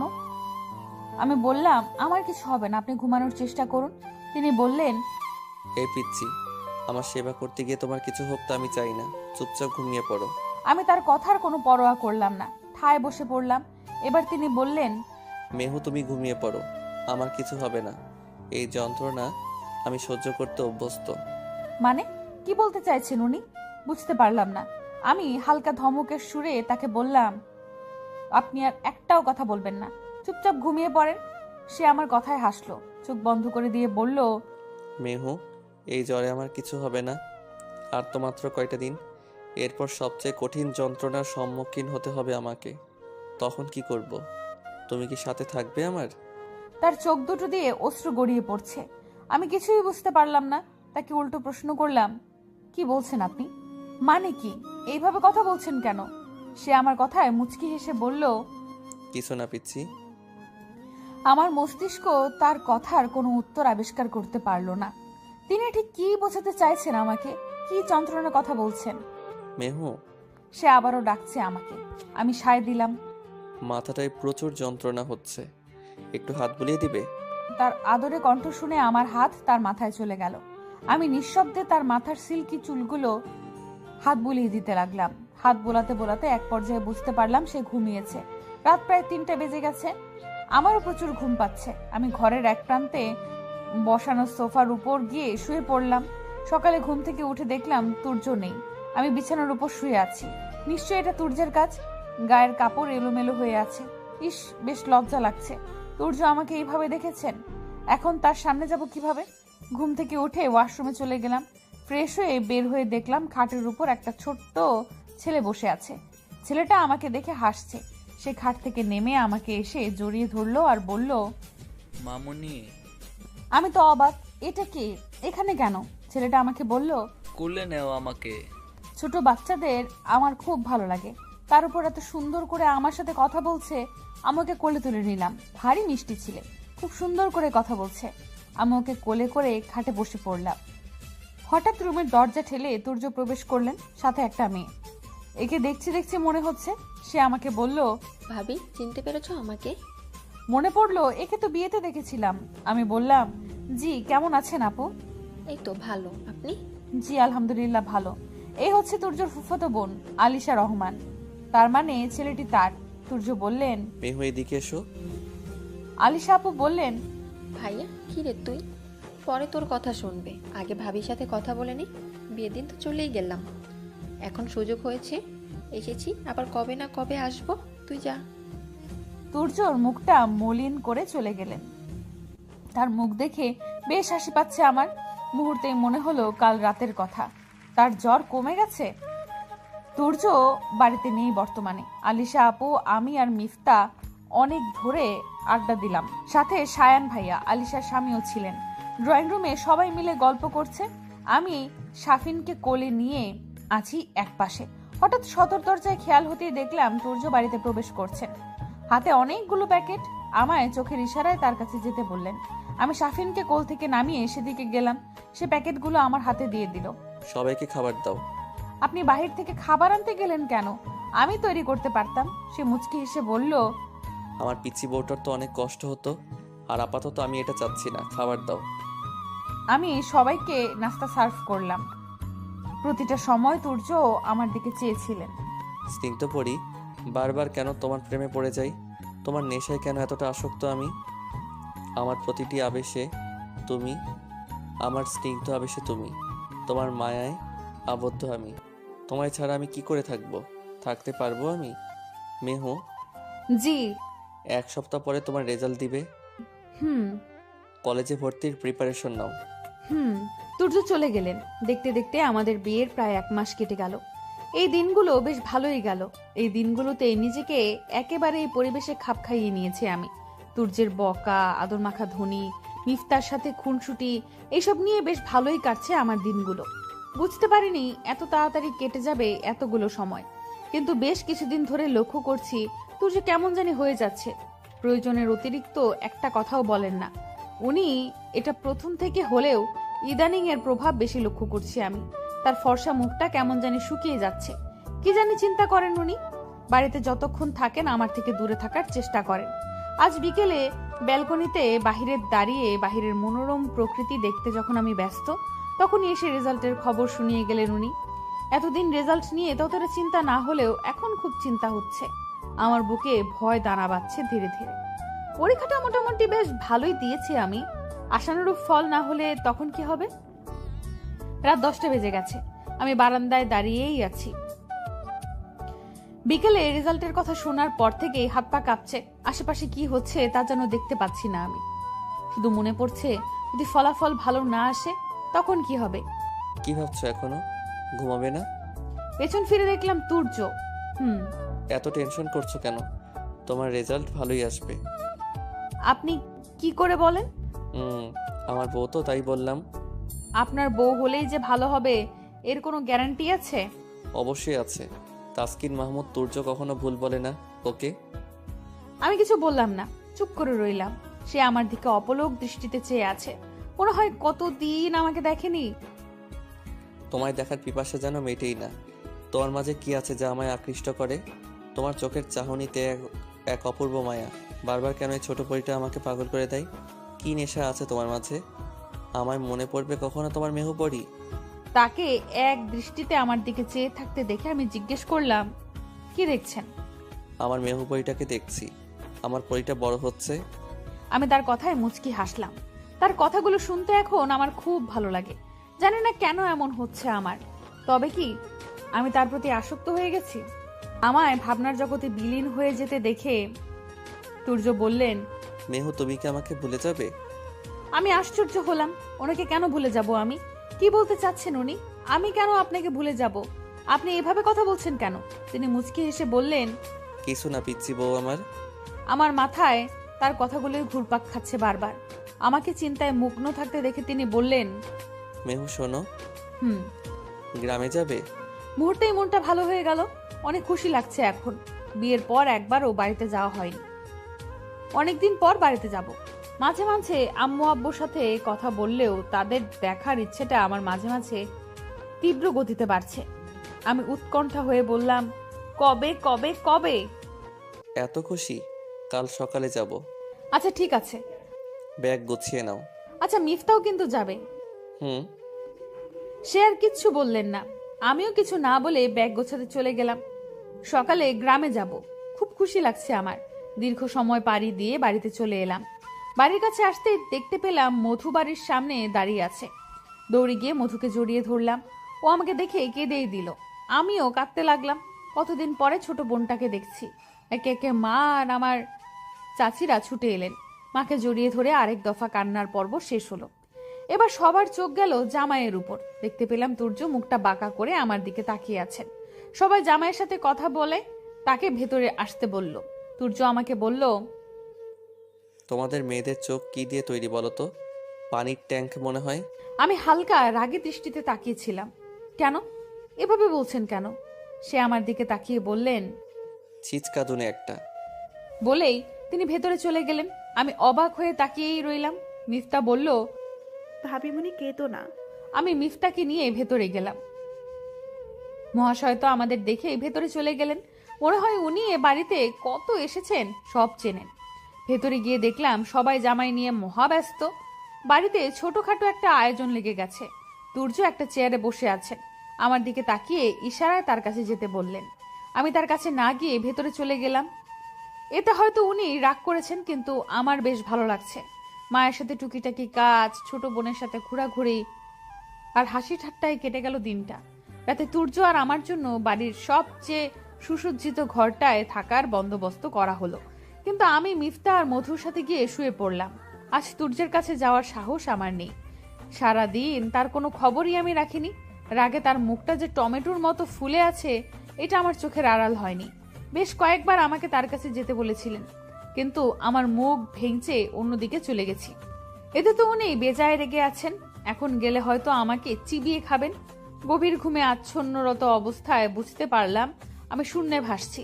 গভীর ঘুমে মগ্ন থাকায় চোখ খুলতে ইচ্ছে হলো না, কিন্তু হঠাৎই চোখ খুলে দেখলাম আমি তুর্যের কোলে। আমি কিছু বলতে যাব এর আগেই উনি বললেন, চিৎকার করলে কিন্তু এখনই কোল থেকে ফেলে দিব। আমি কিন্তু এই কাজ করতে দ্বিতীয়বার ভাববো না। তার কথা শুনে কিছু বলার আগেই আমি চুপ হয়ে গেলাম। তাকে বিশ্বাস নেই তিনি আমায় ফেলেও দিতে পারেন, তাই চুপটি করে থাকলাম। তিনি আমাকে নিয়ে এখানে খাটে শুইয়ে দিলেন। এরপর আমার পাশ ঘেঁষে শুয়ে পড়লেন। আমি সাথে সাথেই উঠে বসে পড়লাম। তার সাথে ঘুমানো অসম্ভব। আমাকে উঠে বসতে দেখে তিনি বললেন, কি হয়েছে, ঘুমাবে না? আমি আপনার সাথে ঘুমাবো না। তো কোথায় ঘুমাবে, নিচে? কেন? বাড়ি খাটে না ঘুমালে তো নিচেই ঘুমাতে হবে তোমার। বাড়িতে ঘুমাই বলে শ্বশুরবাড়িতে এসে নিচে শুতে পারবো না? বলে উনি খাটে শুয়ে পড়লেন। আমি খাটের এক কোণে বসে থাকলাম। ওনার সাথে একসাথে আমি ঘুমাতে রাজি নই। আমাদের ঘরটা টিনের আর মেঝেতে মাটির নিচে শোয়া অসম্ভব। আমি পড়লাম বিপদে। সকালে পাখির কুঞ্জনে ঘুম ভেঙে গেল। নিজেকে তুর্যের বাহুডোরে আবিষ্কার করলাম। সেই দিনের মতো আজও বেশ শক্ত করে জড়িয়ে ঘুমিয়ে আছেন তিনি। রাতে খাটের উপর বসে বসেই তো ঘুমিয়ে পড়েছিলাম। তাহলে তুর্য আমাকে... আমি তার বাঁধন থেকে নিজেকে মুক্ত করতে ব্যস্ত, কিন্তু তার শক্ত বাঁধন থেকে মুক্তি পাওয়া যেন আমার জন্য অসম্ভব।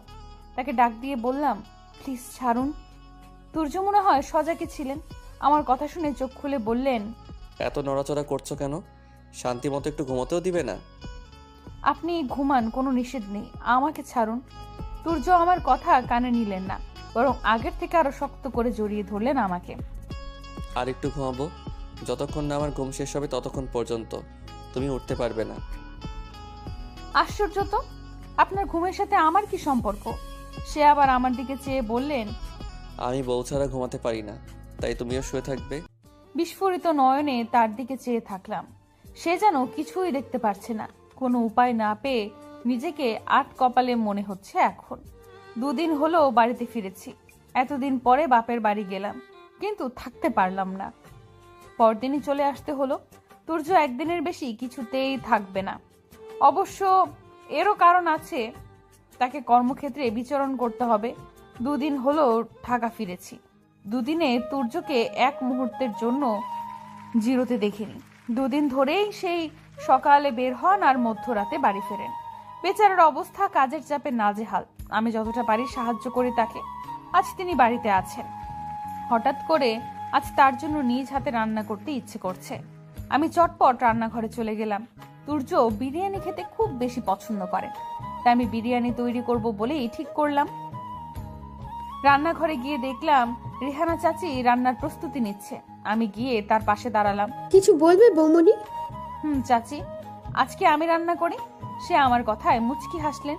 এমনি তো প্রায় সময়ই রান্না করে থাকি, তবে জিজ্ঞেস করায় সে বেশ অবাক হলেন। কি রান্না করবে? বিরিয়ানি। তুর্য বাবা বিরিয়ানি খেতে অনেক পছন্দ করে। এই বলে তিনি মুচকি হাসলেন। আমি মাথা নিচু করে রাখলাম। সে বলল, কোনো দরকার হলে আমাকে ডেকো, আমি পাশেই আছি। চাচি চলে গেলেন। আমি ওড়নাটাকে ভালো করে গায়ে পেঁচিয়ে রান্নার আয়োজন শুরু করলাম। আমার দিকে রক্তিম দৃষ্টিতে চেয়ে আছেন তুর্য। আমি চুপচাপ বসে আছি তার সামনে। বাকশক্তি যেন হারিয়ে ফেলেছি আমি। পাশে দাঁড়িয়ে আছে মিফতা, রোহানা চাচি আর আবুল চাচা। কারো মুখে কোনো টু শব্দটিও নেই। আর করবেই বা কি করে? তুর্যের গর্জনে সকলে স্তব্ধ। কিছুক্ষণ আগের ঘটনায় তিনি সন্তুষ্ট নন। তার জন্য শখ করে রান্না করতে গেলেও নিজের হাতটাকেই পুড়িয়ে ফেলেছি। তুর্যর আগে গজগজ করতে করতে আমার হাতে মলম লাগিয়ে দিচ্ছেন। আমি ভয়ে নিশ্চুপ। এই স্টুপিড গার্ল, তোমাকে রান্না করতে বলেছে কে? আমি মাথা নিচু করে চুপ করে রইলাম। কথা বলছো না কেন? কোন সাহসী রান্নাঘরে গেলে? আমি এবারও চুপ থাকাটাকেই শ্রেষ্ঠ বলে মনে করলাম। এবার তিনি আমার মাথা উঁচু করে ধরলেন।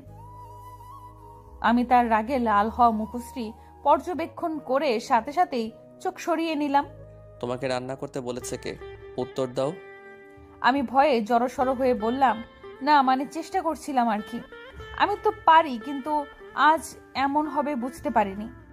বুঝতে পারোনি? যা পারো না তা করো কেন? আসলে আপনি পছন্দ করেন তাই। তাই কি? আমি চুপ করে থাকলাম। সেও খানিকক্ষণ চুপ করে থেকে নরম কণ্ঠে বলে উঠলেন, মেহু, আমার কাছে সবচেয়ে প্রিয় জিনিস তুমি। তোমার কিছু হলে তো আমি মানতে পারবো না। প্লিজ এমন কোনো কাজ করো না যাতে আমি কষ্ট পাই। আমি বিস্মিত হলাম। তার সবচেয়ে প্রিয় জিনিস আমি? তিনি এরপর বললেন, চাচি আজ থেকেও রান্নাঘরে যাওয়া একেবারে বন্ধ। রোহানা চাচি সায় দিলেন।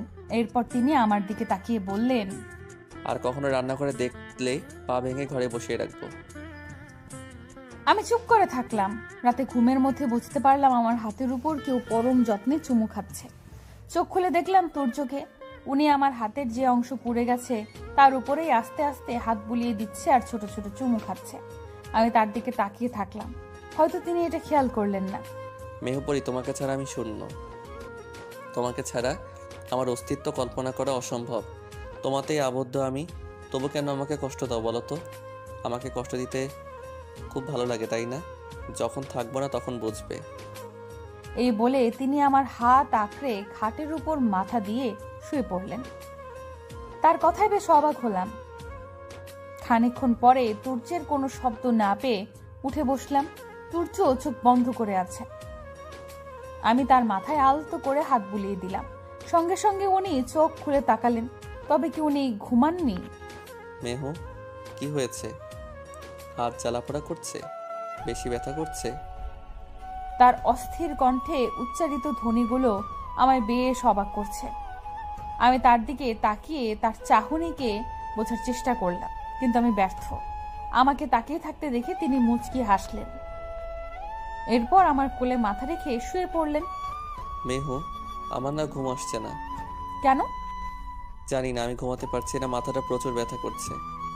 তার কথা শুনে আমার মনের ভেতরে উত্তাল পাথাল ঢেউ বইতে শুরু করলো। আমার সুস্থ হাতটা দিয়ে তার মাথায় হাত বুলিয়ে দিলাম। তিনি চোখ বন্ধ করে ঘুমানোর চেষ্টা করছেন। এক পর্যায়ে তিনি ঘুমিয়ে পড়লেন। আজ রেজাল্ট দিবে। আমার মাঝে বেশ উত্তেজনা কাজ করছে আর অনেক ভয়ও লাগছে। কি না কি করেছি পরীক্ষায়, রেজাল্ট ভালো আসবে তো? আমার হাত পা কাঁপছে, ঠান্ডা হয়ে এসেছে। তুর্য আমার পাশে বসে অনলাইনে রেজাল্ট দেখার চেষ্টা করছেন আর আমাকে শান্ত হতে বলছেন।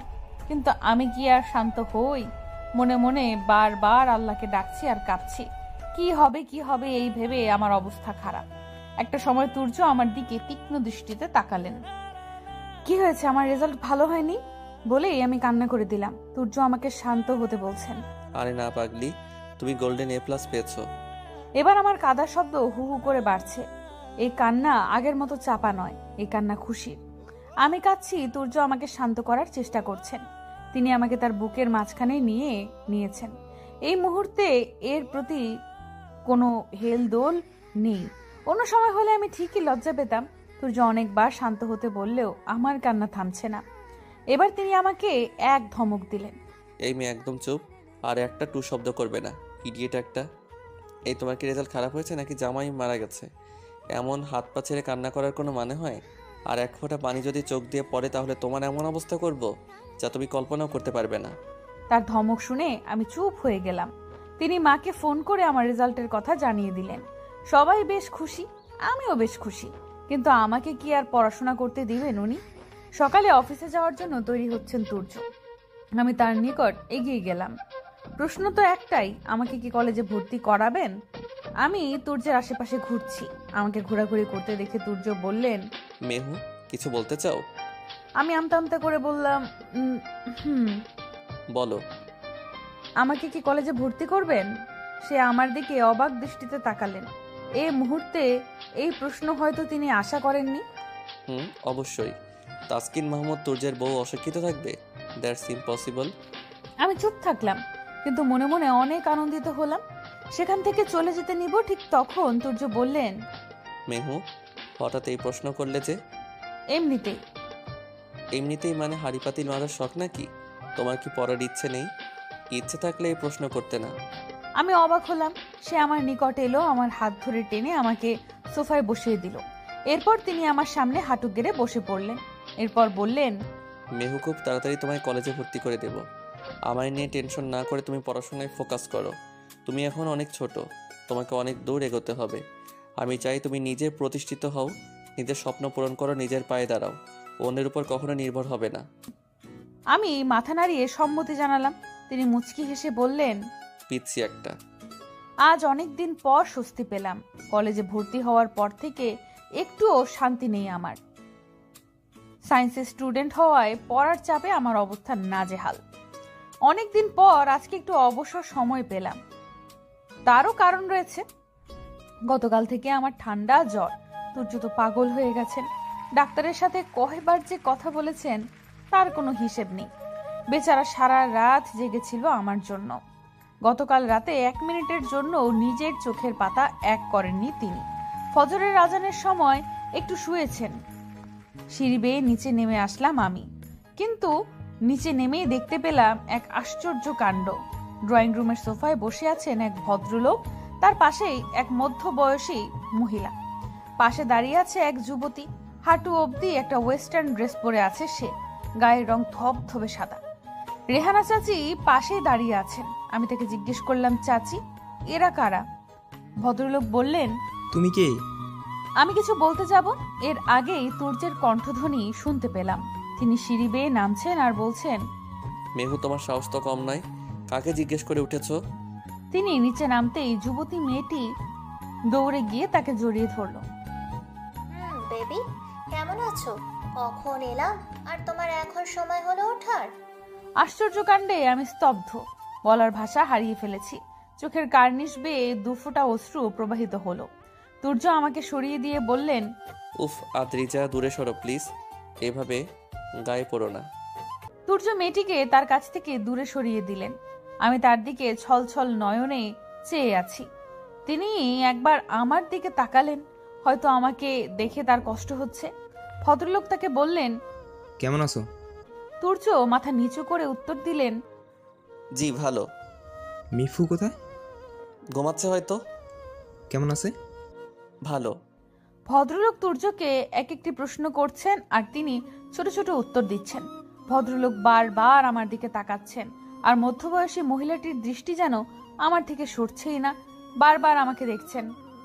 তুর্যকে যে মেয়েটি জড়িয়ে ধরেছিল এখন তার দৃষ্টিও আমাতে। হয়তো সবাই জানতে চাচ্ছেন আমি কে। নীরবতা কাটিয়ে মহিলাটি জিজ্ঞেস করলেন, তুর্য মেয়েটি কে? তুর্য শান্ত কণ্ঠে উত্তর দিলেন, ও মেহু। কে ও? এবার সবার দৃষ্টি তুর্যের দিকে, সবাই তার উত্তরের অপেক্ষায়। আমিও তার ব্যতিক্রম নই, কিন্তু এরা কারা তা এখনো আমার কাছে অস্পষ্ট। ও মেহেরি বা মেহরোজ, আমার স্ত্রী। তুর্যের মুখে কথা শুনে মনে মনে অনেক খুশি লাগতেছে, কিন্তু প্রকাশ করলাম না। কিন্তু আদ্রিজা মেয়েটি এটা শুনে এক চিৎকার দিয়ে উঠল। কি? না, কখনোই না, আমি এটা মানি না। তুর্য বললেন, এটাই সত্যি। মেয়েটি মহিলার উদ্দেশ্যে বলল, খালামণি, তুর্য কি বলছে? এ নাকি তুর্যে? মহিলা বললেন, কাম ডাউন মাম্মা, আমি দেখছি। এরপর তিনি তুর্যের সন্নিকটে গিয়ে বললেন, তুর্য আর ইউ ম্যাড? কি বলছো এগুলো? তুমি তো জানো অদ্রিজা তোমাকে ভালোবাসে। হ্যাঁ, কিন্তু আমি ভালোবাসি না, এটাই সত্যি। তুই তো স্টপ। ভদ্রলোকটির হঠাৎ ধমকে তুর্য চুপ হয়ে গেলেন। এরপর ভদ্রলোক বললেন, তুমি বিয়ে করেছো আমাদের একটু জানালো না কেন? হঠাৎ করে বিয়ে করেছি তাই জানাতে পারিনি, আর জানালেও হয়তো আপনি আসতেন না। আমাদের জন্য তো আপনার সময় নেই। তুর্য বেশি বলছো। আদ্রিজার কথা একবার ভাবলে না? মেয়েটা ছোট থেকেই তোমাকে পছন্দ করতো, তুমি ওর ভালো লাগার কারণ। ছোট থেকে পছন্দ? আমি ওর ভালো লাগার কারণ? আমারও তো ভালো লাগার কারণ ছিল সেগুলো। Turjo, you cross your limit. No mister Tawhid Mahmud, আমি আমার মতো আছি, আমাকে আমার মতো থাকতে দিন। বলে তুর্য উপরে চলে যান। আমি ঠায় দাঁড়িয়েছিলাম সেখানে। আমাকে পেছন থেকে বেশ শক্ত করে জড়িয়ে ধরেছে মিফতা। চিৎকার শুনে ও আমার কাছে চলে এসেছে। আদ্রিজা মেয়েটি ন্যাকামি কান্না করছে। মেয়েটি আমার নিকট এসে জিজ্ঞেস করলো, এই মেয়ে, তুই কি জাদু করেছিস ওর উপর? আমি চুপ করে রইলাম। সে আমার বাহুতে চাপ দিয়ে ধরে আবার বলল, তুর্য শুধু আমার এবং আমারই। আমি একেবারে স্তব্ধ। অল্পক্ষণের মাঝে ড্রয়িং রুমে একটা হইচইয়ের সৃষ্টি হলো। মেয়েটি আমাকে যা নয় তাই বলছে। আমি নীরবে দাঁড়িয়ে শুনছি আর নীরবে চোখের জল ফেলছি। খানিকক্ষণ পরে হঠাৎ তুর্য এসে আমার হাত টেনে উপরে নিয়ে গেলেন। হঠাৎ কাণ্ডে সবাই আশ্চর্য, কিন্তু আমি নই। এটা হওয়ারই ছিল, আমি জানতাম। আমায় কখনো অন্যের গালমন্দ উনি শুনতে দেবেন না। এই কয়দিনে আমি এতটুকুর ব্যাপারে গ্যারান্টি দিতে পারবো। তুর্য আমাকে উপরে নিয়ে বিছানায় বসিয়ে দিলেন। আমি চুপ করে বসে থাকলাম। এরপর তিনি আমার সামনে হাঁটু গেড়ে বসে পড়লেন। তার দৃষ্টি আমাতেই নিবদ্ধ। তিনি আমার দু হাত আঁকড়ে ধরে চুমু খেলেন।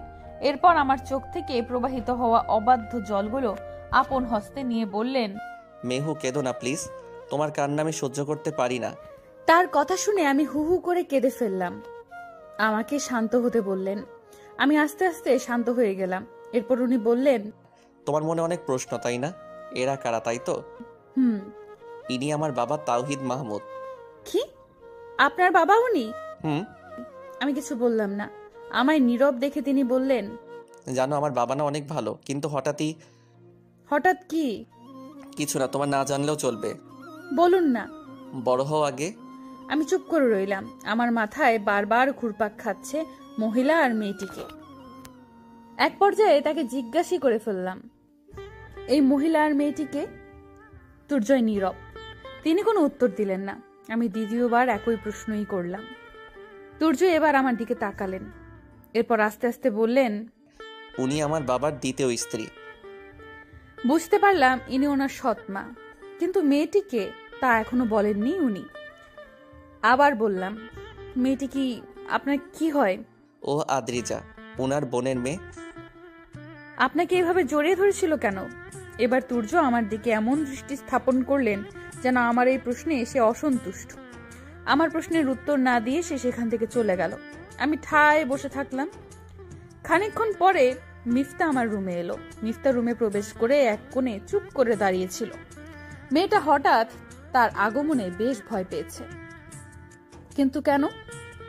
এদেরকে ভয় পাওয়ার কি আছে? দুই ভাই বোনই চাপা স্বভাবের। কোনো প্রশ্নের উত্তর কেউ মুখে নিয়ে টু শব্দটিও করে না। মিফতা খানিকক্ষণ দাঁড়িয়ে থেকে বলল, ভাবিমণি। আমি চুপ করে থাকলাম, কোনো উত্তর দিলাম না। আমার নীরবতায় সে বোধহয় কষ্ট পেল। দেখতে পেলাম ওর চোখ দুটো দিয়ে অশ্রু গড়িয়ে পড়ছে। আরে আরে, কান্না করছো কেন? ওর কান্নার শব্দ যেন আরো বেড়ে গেল। কাঁদো কাঁদো কণ্ঠে বললেন, ভাবিমণি, তুমি কি আমাদের ছেড়ে চলে যাবে? আমি আশ্চর্য হলাম, হঠাৎ মেয়েটা কি বলছে? আমি কেন যাব? আমি যাব কেন? আদ্রি যাবো না খুব পচা, সারাক্ষণ আমাকে বকে আর ভাইয়ার পেছনে আঠার মতো লেগে থাকে। ছোট মাও আমাকে একটু আদর করে না। বলেই মিফতা কাঁদা শুরু করে দিল। বুঝতে পারলাম হয়তো অনেক চাপা কষ্ট আছে এদের মাঝে। আমি মিফতাকে জড়িয়ে ধরলাম। আমি কখনো তোমাদের ছেড়ে যাব না। মিফতা আবার বলল, জানো ভাবি, ছোট মা না সবসময় আমাদের সাথে খারাপ ব্যবহার করে, আর বাবাইকে আমাদের সাথে থাকতে দেয় না। ভাইয়া কিছু বলতে গেলেই আমার উপরে এর শোধ তোলে, আমাকে সুযোগ বুঝে অনেক বকাঝকা করে, মাঝে মাঝে তো আমাকে থাপ্পড়ও দিত। মিফতার কথায় বিস্মিত হলাম। এই ছোট্ট মেয়েটার সাথে এই আচরণ? আমি নীরব থাকলাম। কিছুক্ষণ পরে শুনতে পেলাম বিকট শব্দে কেউ জিনিসপত্র ছুঁড়ে মারছে। আমি আর মিফতা নিচে চলে এলাম। এসেই দেখতে পেলাম তুর্য ঘরে জিনিসপত্র ভাঙচুর করছে, কিন্তু কেন তা আমার বোধগম্য হলো না। পাশেই আদ্রিজা নামের মেয়েটা দাঁড়িয়ে। অপর প্রান্তে সিঁড়ির কাছে দাঁড়িয়ে আছে রেহানা চাচি। আমি আর মিফতা গিয়ে তার পাশে দাঁড়ালাম। আস্তে আস্তে চাচিকে জিজ্ঞেস করলাম, কি হয়েছে? তিনি বললেন, এই মাইয়াটা সবসময় তুর্যের সাথে এমন করে। তুর্য বাবা ওরে সহ্য করতে পারে না।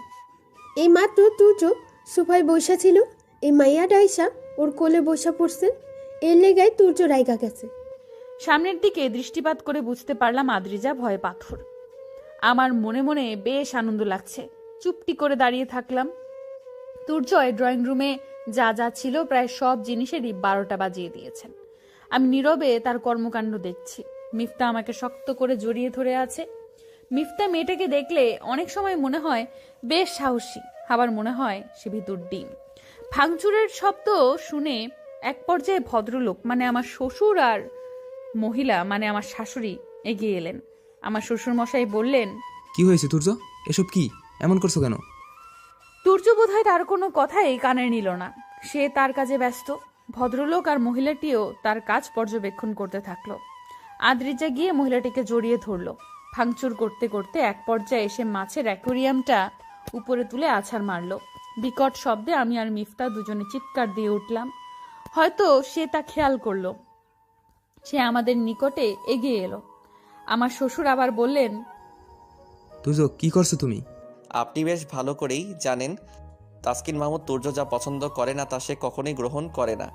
কি হয়েছে সেটা তো বলবে। সেটা ওই মেয়ের থেকে জেনে নিন। মহিলাটি এগিয়ে এসে বলল, তুর্য অদ্রিজার ছোট মানুষ, ও তোমাকে ভালোবাসে, তোমাকে পাওয়ার জন্য ও এমন করেছে, তোমার উচিত ওকে মেনে নেওয়া। তার কথা শুনে আমার ভেতরটা ভেঙে যাচ্ছে। খুব করে কান্না করতে ইচ্ছে হচ্ছে। কি বলবেন তুর্য? তুর্য বললেন, ওকে গ্রহণ করা আমার পক্ষে সম্ভব না, কারণ আমি বিবাহিত, আমার ঘরে স্ত্রী আছে। আর লজ্জা করে না একটা বিবাহিত পুরুষকে এসব বলতে? এবার আদ্রিজা মেয়েটি চিৎকার করে বলল, আমি মানি না এই বিয়ে, কখনোই না। তুই শুধু আমার। তুর্য খানিকটা হেসে দিলেন। তোমার মানা না মানায় আমার কিছু আসে যায় না। আমার বিয়ে হয়ে গেছে, এখন আমার সংসার আছে। আমাকে আমার মতো ছেড়ে দাও প্লিজ। তুর্য উপরে চলে গেলেন। এবার আদ্রিজা মেয়েটি আমার দিকে তাকিয়ে আছে। তোর জন্য, শুধু তোর জন্য তুর্য আজ আমার সাথে এমন করলো। আমি চুপ করে আছি। আমার শাশুড়ি বললেন, অদ্রিজা, নিজেকে শান্ত করো। তুর্য শুধু তোমারই। আদ্রিজা মেয়েটি নিজের ঘরে চলে গেল।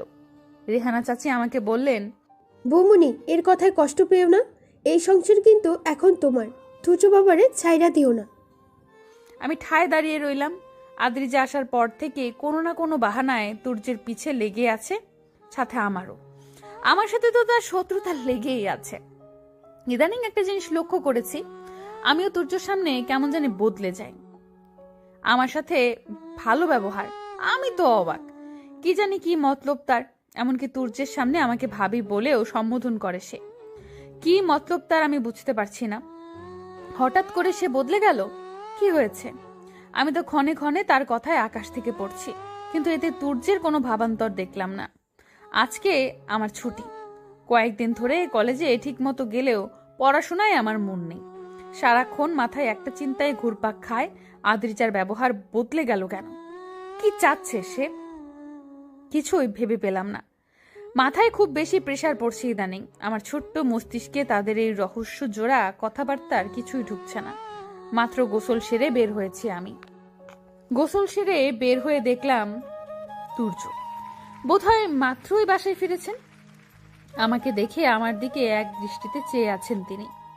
কিছুক্ষণ এভাবে তাকিয়ে থাকার পর আস্তে আস্তে আমার দিকে এগিয়ে আসছেন তিনি।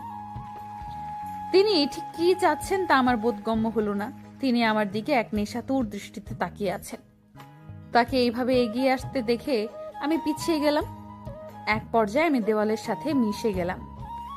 সে আমার একদম কাছে চলে এসেছে। আমি কাঁপছি। সে আমার তোয়ালে পেঁচানো চুলগুলো ছেড়ে দিল। আজ তোমায় খুব সুন্দর লাগছে মেহুপরি।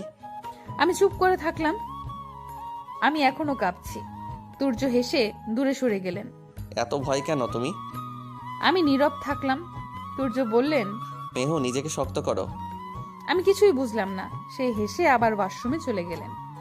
আজ ভালো লাগছে না। সে সকাল থেকে মাথাটা প্রচুর ব্যথা করছে। বিছানায় শুয়ে আছি আমি। ওঠার শক্তি আমার মাঝে নেই। বিকেলবেলা জানালার ফাঁকে ঠান্ডা হাওয়া আসছে। বেশ ভালো লাগছে, কিন্তু উঠতে পারছি না। তুর্য তো অফিসে। সে সকালে গেছেন, এখনো আসেননি। শুয়ে শুয়ে বোর হচ্ছে আমি। হঠাৎ দরজার ক্যাচ ক্যাচ আওয়াজ শুনতে পেলাম। দরজায় তাকিয়ে দেখলাম আদ্রিজা। আমাকে দেখে হাসছে সে। সে এসে আমার কাছে বসলো। আমি চুপ করে আছি, কিছু বললাম না তাকে। সে আমাকে নীরব দেখে বলল, মিসেস তাসকিন মাহমুদ তুর্য, কেমন আছেন? আমি আশ্চর্য হলাম। হঠাৎ কি চাচ্ছে সে? কথা বলতে ইচ্ছে করছে না, তবুও বললাম, ভালো। তো আজ যে নিচে যাচ্ছেন না, কি হয়েছে? তেমন কিছু না, মাথাটা হঠাৎ ব্যথা করছে। সে বোধহয় খুশি হলো। ন্যাকামি করে বলল, আরে অনেক কষ্ট হচ্ছে তাই না? আমি চুপ করে রইলাম। সে বলল, তোমার সাথে তো আমার হিসেবটা বরাবর হয়নি। আমি অবাক হলাম। এরপর বললাম, কি বলছেন আপনি? সে অট্ট হাসিতে ফেটে পড়ল। তুই আমার তুর্যকে নিয়েছিস, কি ভেবেছিস তুই আমি এত তাড়াতাড়ি মেনে নিব? Never ever. তুর্য শুধু আমার, আমারই, বুঝলি? আমি হা করে তাকিয়ে থাকলাম।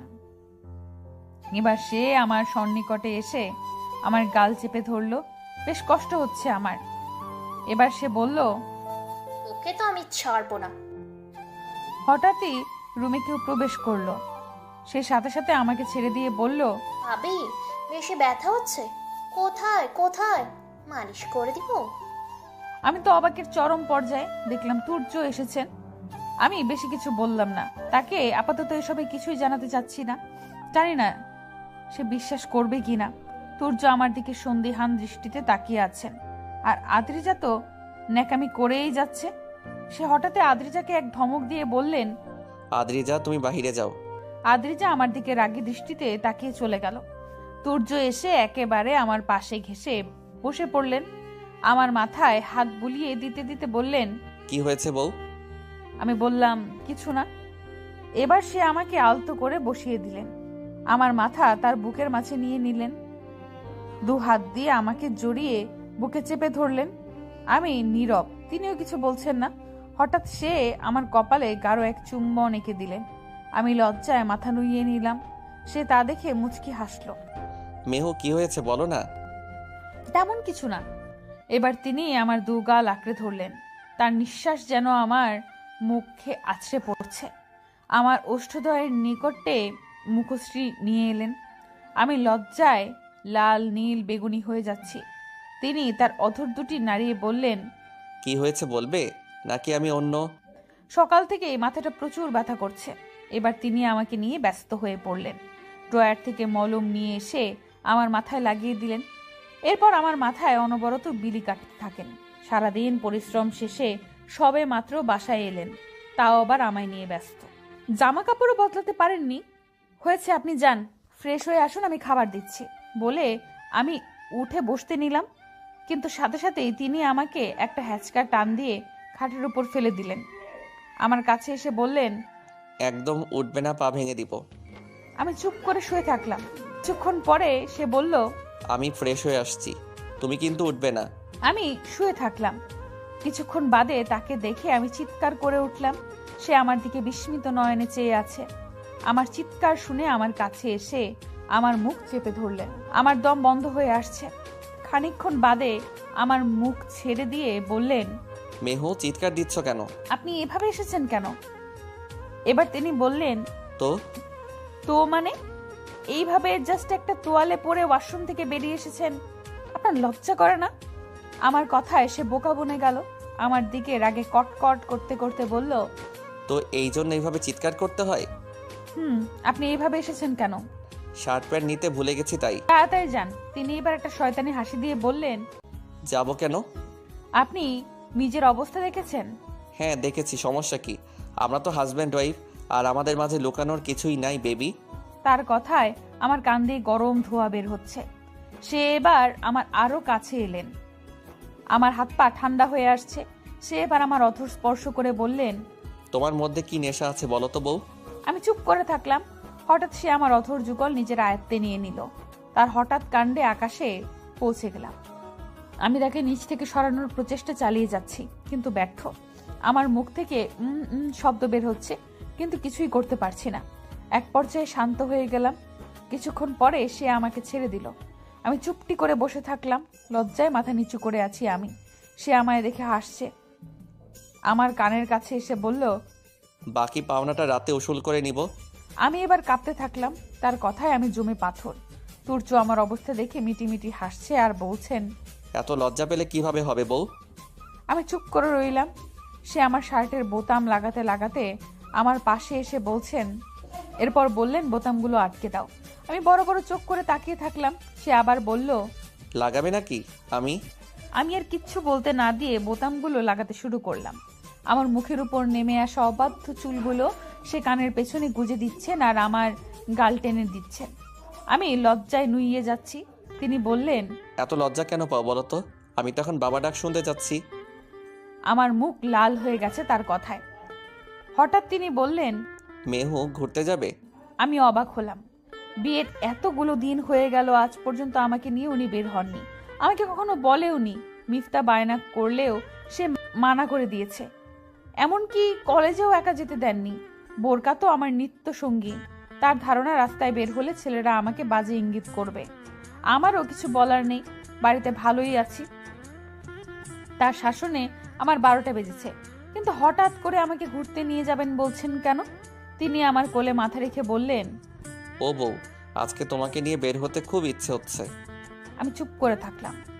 সে বলল, যাবে না? আমি কি বলবো বুঝতে পারছি না। আমি মাথা নাড়িয়ে সম্মতি জানালাম। সে মুচকি হেসে উঠে বসলো, বলল, তাড়াতাড়ি রেডি হও। ড্রয়ারে একটা কালো রঙের শাড়ি আছে, সেটা পরো, আর হালকা সাজবে, কেমন? খালামণি, ওই মেয়েকে আমি ছাড়বো না। তুর্য আমার দিকে তাকায় না, শুধুমাত্র ওই মেয়েটার জন্য। চুপ করে থাক মা। তুর্য তোরই হবে, সাথে এই বিশাল সম্পত্তিও। যেভাবে ওর মাকে সরিয়ে ওর বাবাকে হাত করেছি, সেভাবেও ওকেও হাত করব। তুই শুধু একটু ধৈর্য ধর।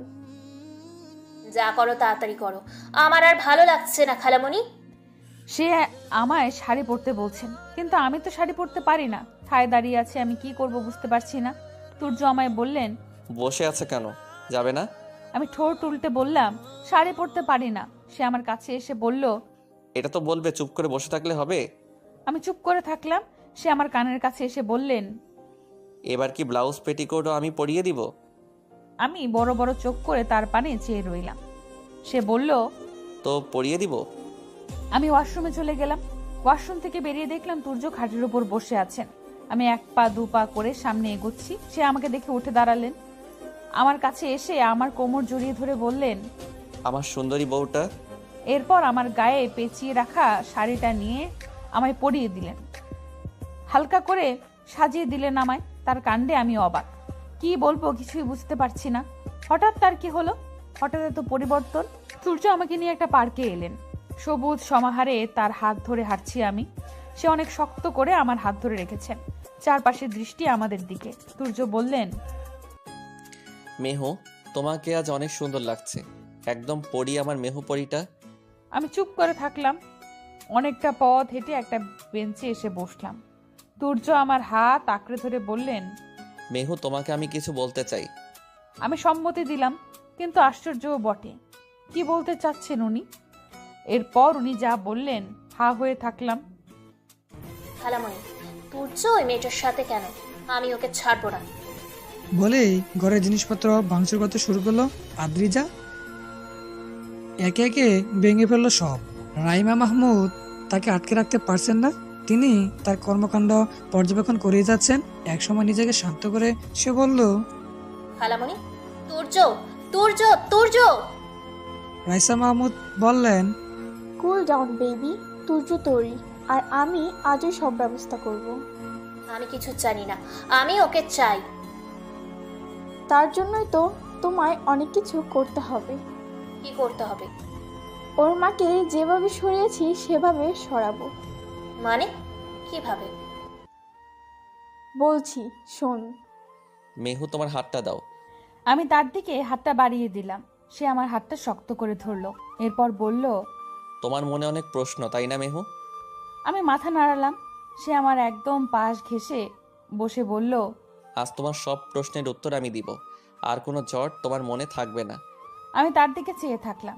এরপর তিনি বলতে শুরু করলেন, আমি মিস্টার তাওহিদ মাহমুদ আর দিলরুবা মাহমুদের প্রথম সন্তান। আর মিফতা আমার ছোট বোন, এটা তো জানো? জানি। মিফতা আমার আসল বোন না মেহু। আমি খুব আশ্চর্য হলাম। কি বলছেন উনি?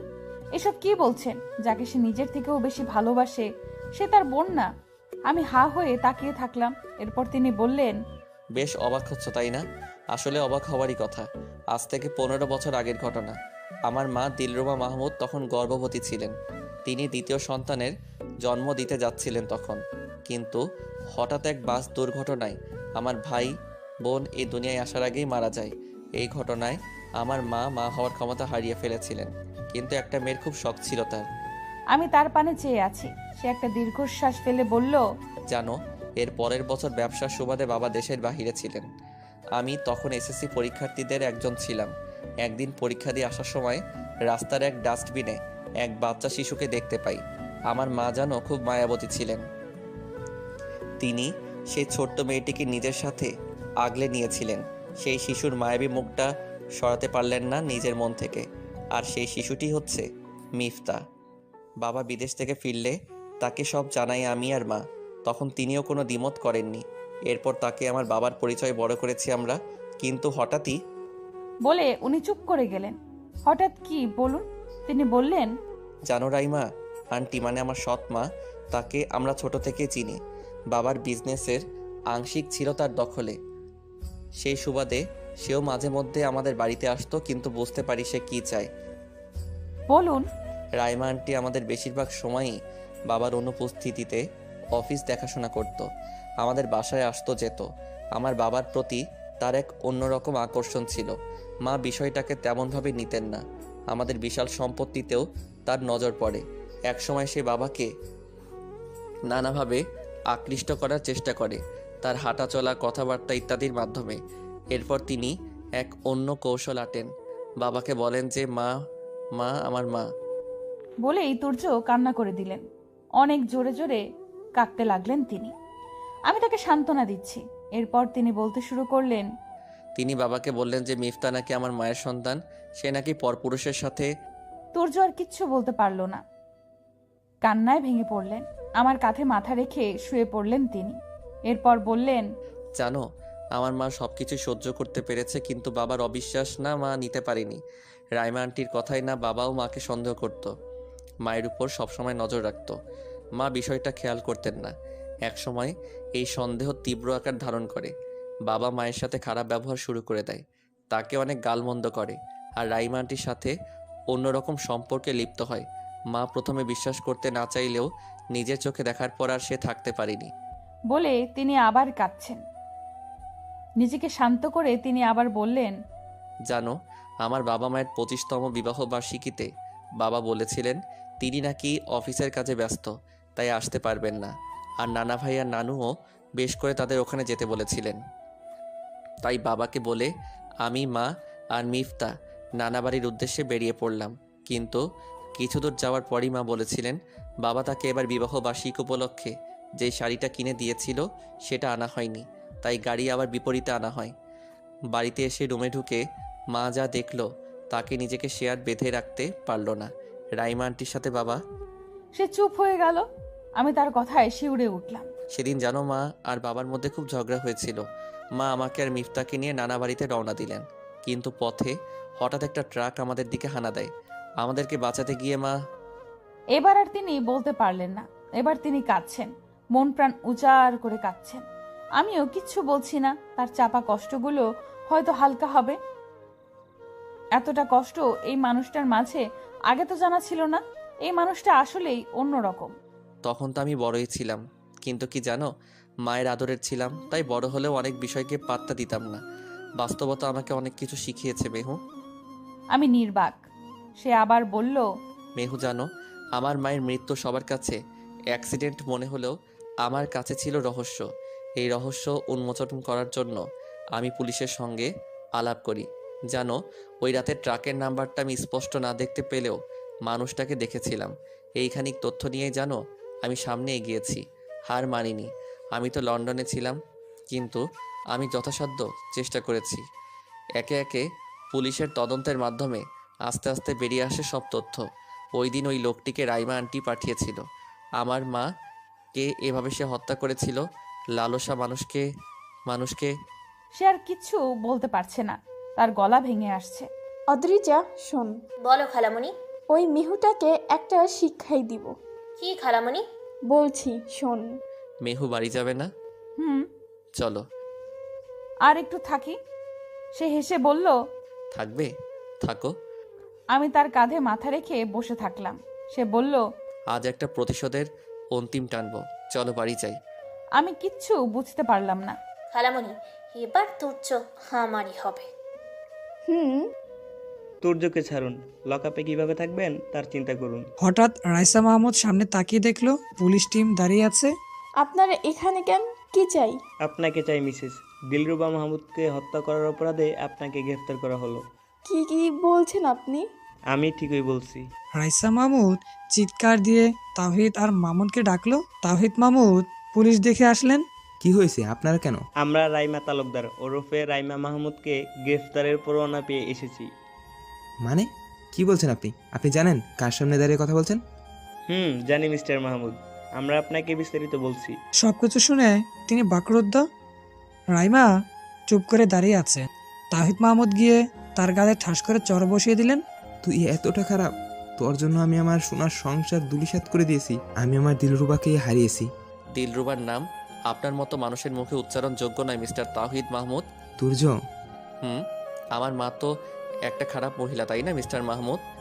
তুর্য বাবা বলে তিনি কাঁদতে থাকলেন। তুর্য তার নিকটে গিয়ে বললেন, আমার মাকে তুমি তো ভালোবাসতে, তবে এমন কেন করলে? তোমাদের না লাভ ম্যারেজ ছিল? একটু বিশ্বাস করতে না তাকে? কেন বাবা? তাওহিদ মাহমুদের কাছে আজ কোনো জবাব নেই। তিনি কাঁদছেন। সাথে তুর্যও। পুলিশ রাইমাকে নিয়ে গেল। আদ্রিজাও চলে গেল এক অজানা বাড়িতে। সে বিদেশে পাড়ি দিল। তাহিদ মাহমুদ নিজের কাজে আজ লজ্জিত, ছেলের কাছে হাজারবার ক্ষমা চেয়েছে সে। তুর্য সবটা মেনে নিতে না পারলেও স্বাভাবিকই আছে। রাত 1টা বেজে গেছে, তিনি এখনো বাড়ি ফেরেননি। তিনি আর বাবা থানায় গিয়েছেন বলেছিলেন, কিন্তু এখনো ফেরেননি। আমি আর রেহানা চাচি আব্দুল চাচা ড্রয়িং রুমে বসে আছি। মিফতা ঘুমিয়ে পড়েছে। 1:30 নাগাদ তারা আসলো। আমি মুখ ভার করে বসে আছি। তুর্য আমার দিকে একটু পরপর দেখছেন আর চোখের ইশারায় জানতে চাচ্ছেন কি হয়েছে। আমি মুখ ফুলিয়েই আছি। সবার খাওয়া দাওয়া শেষে সব গুছিয়ে উপরে চলে গেলাম। ব্যালকনিতে গিয়ে মুখ ফুলিয়ে দাঁড়িয়ে আছি। এত দেরি করে ফেলার কি আছে? খানিকক্ষণ বাদে তুর্য এলেন। রুমে এসে আমার অস্তিত্ব না পেয়ে তিনিও ব্যালকনিতে এলেন। আমাকে পেছন থেকে জড়িয়ে ধরলেন। আমি কোনো কিছু বললাম না। এরপর তিনি বললেন, আমার পিচি বউটা রাগ করেছে কেন? আমি কিচ্ছু বললাম না। সে আমাকে তার দিকে ফিরিয়ে বললেন, মেহু আমার সাথে অনেক রেগে আছো? আমি কিচ্ছু বললাম না। সে একের পর এক প্রশ্ন করছে আর আমি চুপ দাঁড়িয়ে আছি। এরপর তিনি এক আশ্চর্য কাণ্ড করে বসলেন। আমার অধর যুগল নিজের আয়ত্ত করে নিলেন। আমি বিস্মিত। কিছুক্ষণ পর আমাকে ছেড়ে দিলেন। আমি এইবারও কিচ্ছু বললাম না, মুখ ফুলিয়ে থাকলাম। এরপর তিনি আমায় কোলে করে বিছানায় শুইয়ে দিলেন। আজ কি আমার সাথে কথা বলবেন না? আমি চুপ। এরপর হঠাৎ তিনি বললেন, মেহু আজ না মাথাটা প্রচুর ব্যথা করছে। তার কথায় আমার বুকের ভেতর উত্তাল পাথাল ঢেউ বইছে। কোথায় ব্যথা করছে দেখি আমি হাত বুলিয়ে দেই। দেখো না, প্রচুর ব্যথা করছে। তুর্য হাতের আঙুল দিয়ে চুলগুলো খুব টেনেছেন। আমি তার কাছে গেলাম, কিন্তু তিনি আমায় ছিটকে সরিয়ে দিলেন। কিছুক্ষণের মধ্যেই তিনি প্রায় পাগল হয়ে গেলেন। পাগলের মতো চুলগুলো টানছে।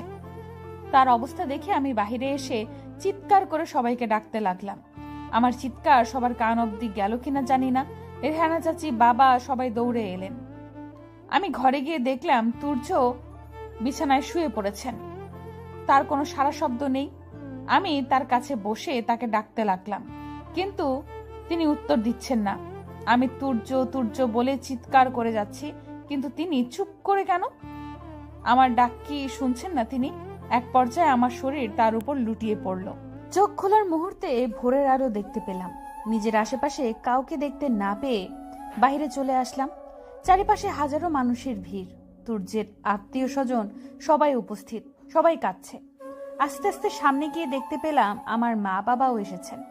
তারা হঠাৎ এখানে, আর সবাই কাঁদছেন কেন কিছু বুঝতে পারলাম না। তুর্য কোথায়? ওনার তো মাথা ব্যথা, কোথায় গেল উনি? মানুষের ভিড় ঠেলে সামনে গিয়ে আমি শিউরে উঠি। সাদা কাফনে কি যেন ঢেকে রাখা হয়েছে। মিফতার বাবা সেখানে বসে কাঁদছে। আমি তাদের পাশে বসে পড়লাম। মিফতা, তুর্য কোথায়? সবাই এখানে কেন? ওরা কাঁদছে কেন? কি হয়েছে? তুর্য কোথায়? মিফতা হু হু করে কেঁদে দিল। হাতের ইশারায় সাদা কাফন দেখিয়ে দিল। আমি থমকে গেলাম। আমার পুরো পৃথিবী অন্ধকার হয়ে এলো। আস্তে আস্তে কাফনের কাপড় সরিয়ে মুখটা দেখলাম। আমি তো আর এই দুনিয়ায় নেই। তাকে জড়িয়ে ধরে হু হু করে কেঁদে ফেললাম। তুর্য, আপনি এইভাবে এখানে শুয়ে আছেন কেন? কি হয়েছে আপনার? আমি এসেছি, উঠুন না প্লিজ। আমি চিৎকার করে কাঁদতে লাগলাম। কিছুক্ষণ পর বাবা সহ বাকিরা এগিয়ে আসলো। মা, লাশ দাফনের সময় হয়ে গেছে, এখন ছাড়ো। কি বলছেন? কোথায় নিবেন ওনাকে? উনি এখানেই থাকবে? আমি আমি আমি ওনাকে যেতে দেব না, একদম না। আমার সাথে থাকবেন উনি। বলেই অজস্র চুমু এঁকে দিলাম তার মুখে। আমার কথা তারা কেউ শুনল না। আমার কাছ থেকে তুর্যকে নিয়ে গেল। আমার তুর্যকে নিয়ে গেল ওরা। আমি চিৎকার করে কাঁদতে থাকলাম। আজ কেউ আমাকে আটকে রাখতে পারছে না। আমার চিৎকারে সবাই স্তব্ধ। আমার কান্নার অনেকেই কেঁদে ফেললো। আমি আমার তুর্যকে হারিয়ে ফেললাম। আজ আমায় ছেড়ে চলে গেছেন উনি। কাঁদতে কাঁদতে একসময় জ্ঞান হারিয়ে ফেললাম আমি। 4 দিন পর আমার জ্ঞান ফিরল। আমার চোখের সামনে ভেসে ওঠে তার স্মৃতিগুলো। কেন ছেড়ে গেলেন আমাকে? আপনাকে ছাড়া ভালো নেই আমি। আমি তো আপনার সাথেই খুশি। আমাকে একা করে গেলেন কেন? বলেই ঘরের জিনিসপত্র ছুঁড়ে মারলো মেহু। একের পর এক জিনিস ভাঙছে সে। তুর্যের স্মৃতি তাকে ঘিরে ধরেছে। আলমারি থেকে তুর্য একটা শার্ট বুকে নিয়ে অজরে কাঁদছে সে। হঠাৎ করেই চোখ গেল সেই চকচকে প্যাকেটটার উপর। মেরাজ গিয়ে প্যাকেটটা হাতে নিল, সেটা নিয়ে আবার কাঁদতে লাগলো। হঠাৎ সেটা মেঝেতে ছুঁড়ে মারলো। দেয়ালদার সাথে মাথা ঠেকিয়ে কাঁদতে থাকে সে। হঠাৎ করে নিজের সামনে এক ডায়েরি আবিষ্কার করে সে। চকলেটের প্যাকেট থেকে পড়েছে সেটি। মেহু ডায়েরিটা খুললো। প্রথম পাতায় খুব সুন্দর করে বড় বড় করে লেখা মেহরিমা মেহরোজ। দ্বিতীয় পাতা উল্টে দেখতে পেল আমার মেহু পড়ি। তৃতীয় পাতায় লেখা যেদিন এটা তোমার হাতে যাবে সেদিন হয়তো আমি থাকবো না। চতুর্থ পাতায় দেখলো মেহু কবে বড় হবে। এর পরের পাতায় শুরু এক নতুন অধ্যায়। পরের পাতায় আজ গ্রামে গিয়েছিলাম। মায়ের মৃত্যুর পর থেকে এখানে আসা হয় না, কিন্তু হঠাৎ করেই আজ এখানে আসতে ইচ্ছে হলো। সকালে ডাক্তারের কাছে গিয়েছিলাম। বেশ কয়েকদিন ধরে মাথাটা প্রচুর ব্যথা করছে। ডাক্তার পরীক্ষা নিরীক্ষার পর বলেছেন ব্রেইন টিউমার। যাক, আর কয়েকটা দিন থাকবোই পৃথিবীতে। কিন্তু কে জানতো হঠাৎ এক পরীর আগমন আমার জীবনে ঘটবে তা বুঝতে পারিনি। গ্রামের পথে পাড়ি দিলাম। হঠাৎই রাস্তায় গাড়িটা নষ্ট হয়ে গেল। একপাশে দাঁড়িয়ে প্রকৃতির অপার সৌন্দর্যের মাঝে হারিয়ে গিয়েছিলাম। এই সৌন্দর্যের মাঝে আরেক সৌন্দর্য আবিষ্কার করলাম। একটা ছোট মেয়েকে দেখতে পেলাম। আরও কয়েকটা মেয়ের সাথে কানামাছি খেলছে, দৌড়াদৌড়ি করছে সে। দৌড়াতে দৌড়াতে হাঁপিয়ে উঠেছে সে। তার লম্বা কালো কেশের ভিড়ে হারিয়ে গেলাম। অবাধ্য বাতাসে তার খোলা চুল বারবার তার মুখে আছড়ে পড়ছে। আমি ছোট্ট পরিটার মধ্যে হারিয়ে গেলাম। খানিকক্ষণ পরে একটা মেয়ে এসে তাকে বলল, মেহরোজ, সন্ধ্যা হয়ে যাবে, বাড়ি চল। সে তার কোমল কণ্ঠে বলল, আসছি। তার পিছু নিলাম। এই মায়াবী পরীটার ঠিকানা নেওয়াই আমার উদ্দেশ্য। তার পিছু পিছু যেতে যেতে তাদের বাড়িটা চিনে নিলাম।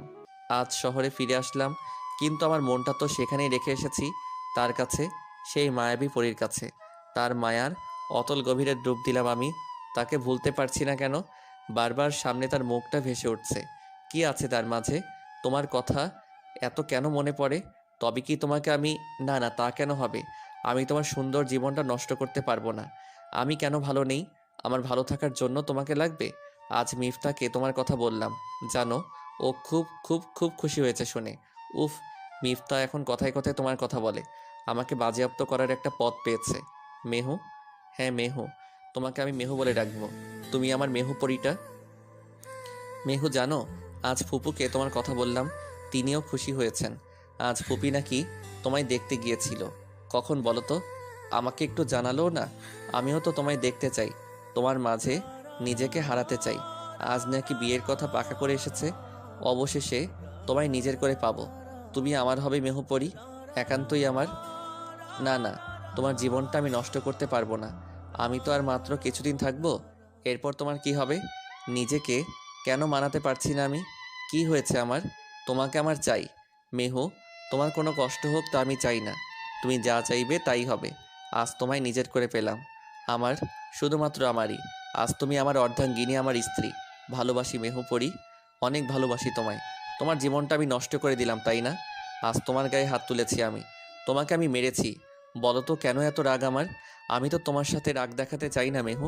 মেহু, আমি না থাকলে তখন কি করবে তুমি? আমাকে মনে পড়বে তোমার? আমার স্মৃতি তোমার মনের পাতায় থাকবে? বউ, ও বউ, তোমাকে না খুব সুন্দর লাগে শাড়িতে। কিন্তু ওই দিন জানো, খুব রাগ হচ্ছিল, তাই শাড়িগুলো পুড়িয়ে দিয়েছি। রাগ করো না মেহু, আমি না থাকলে তোমার কি হবে? অন্য কাউকে বিয়ে করে নিও তুমি, কিন্তু আমি কিভাবে থাকবো? তোমাকে ছাড়া থাকতে পারবো? আমার আমার মেহু অন্য কারো হবে, তা কি করে সহ্য করব আমি অন্য কাউকে সহ্য করতে পারবো না তোমার সাথে। আমি যে মরেও শেষ পাতা। ভালোবাসি মেহু পরী, খুব বেশি ভালোবাসি, নিজের থেকেও বেশি।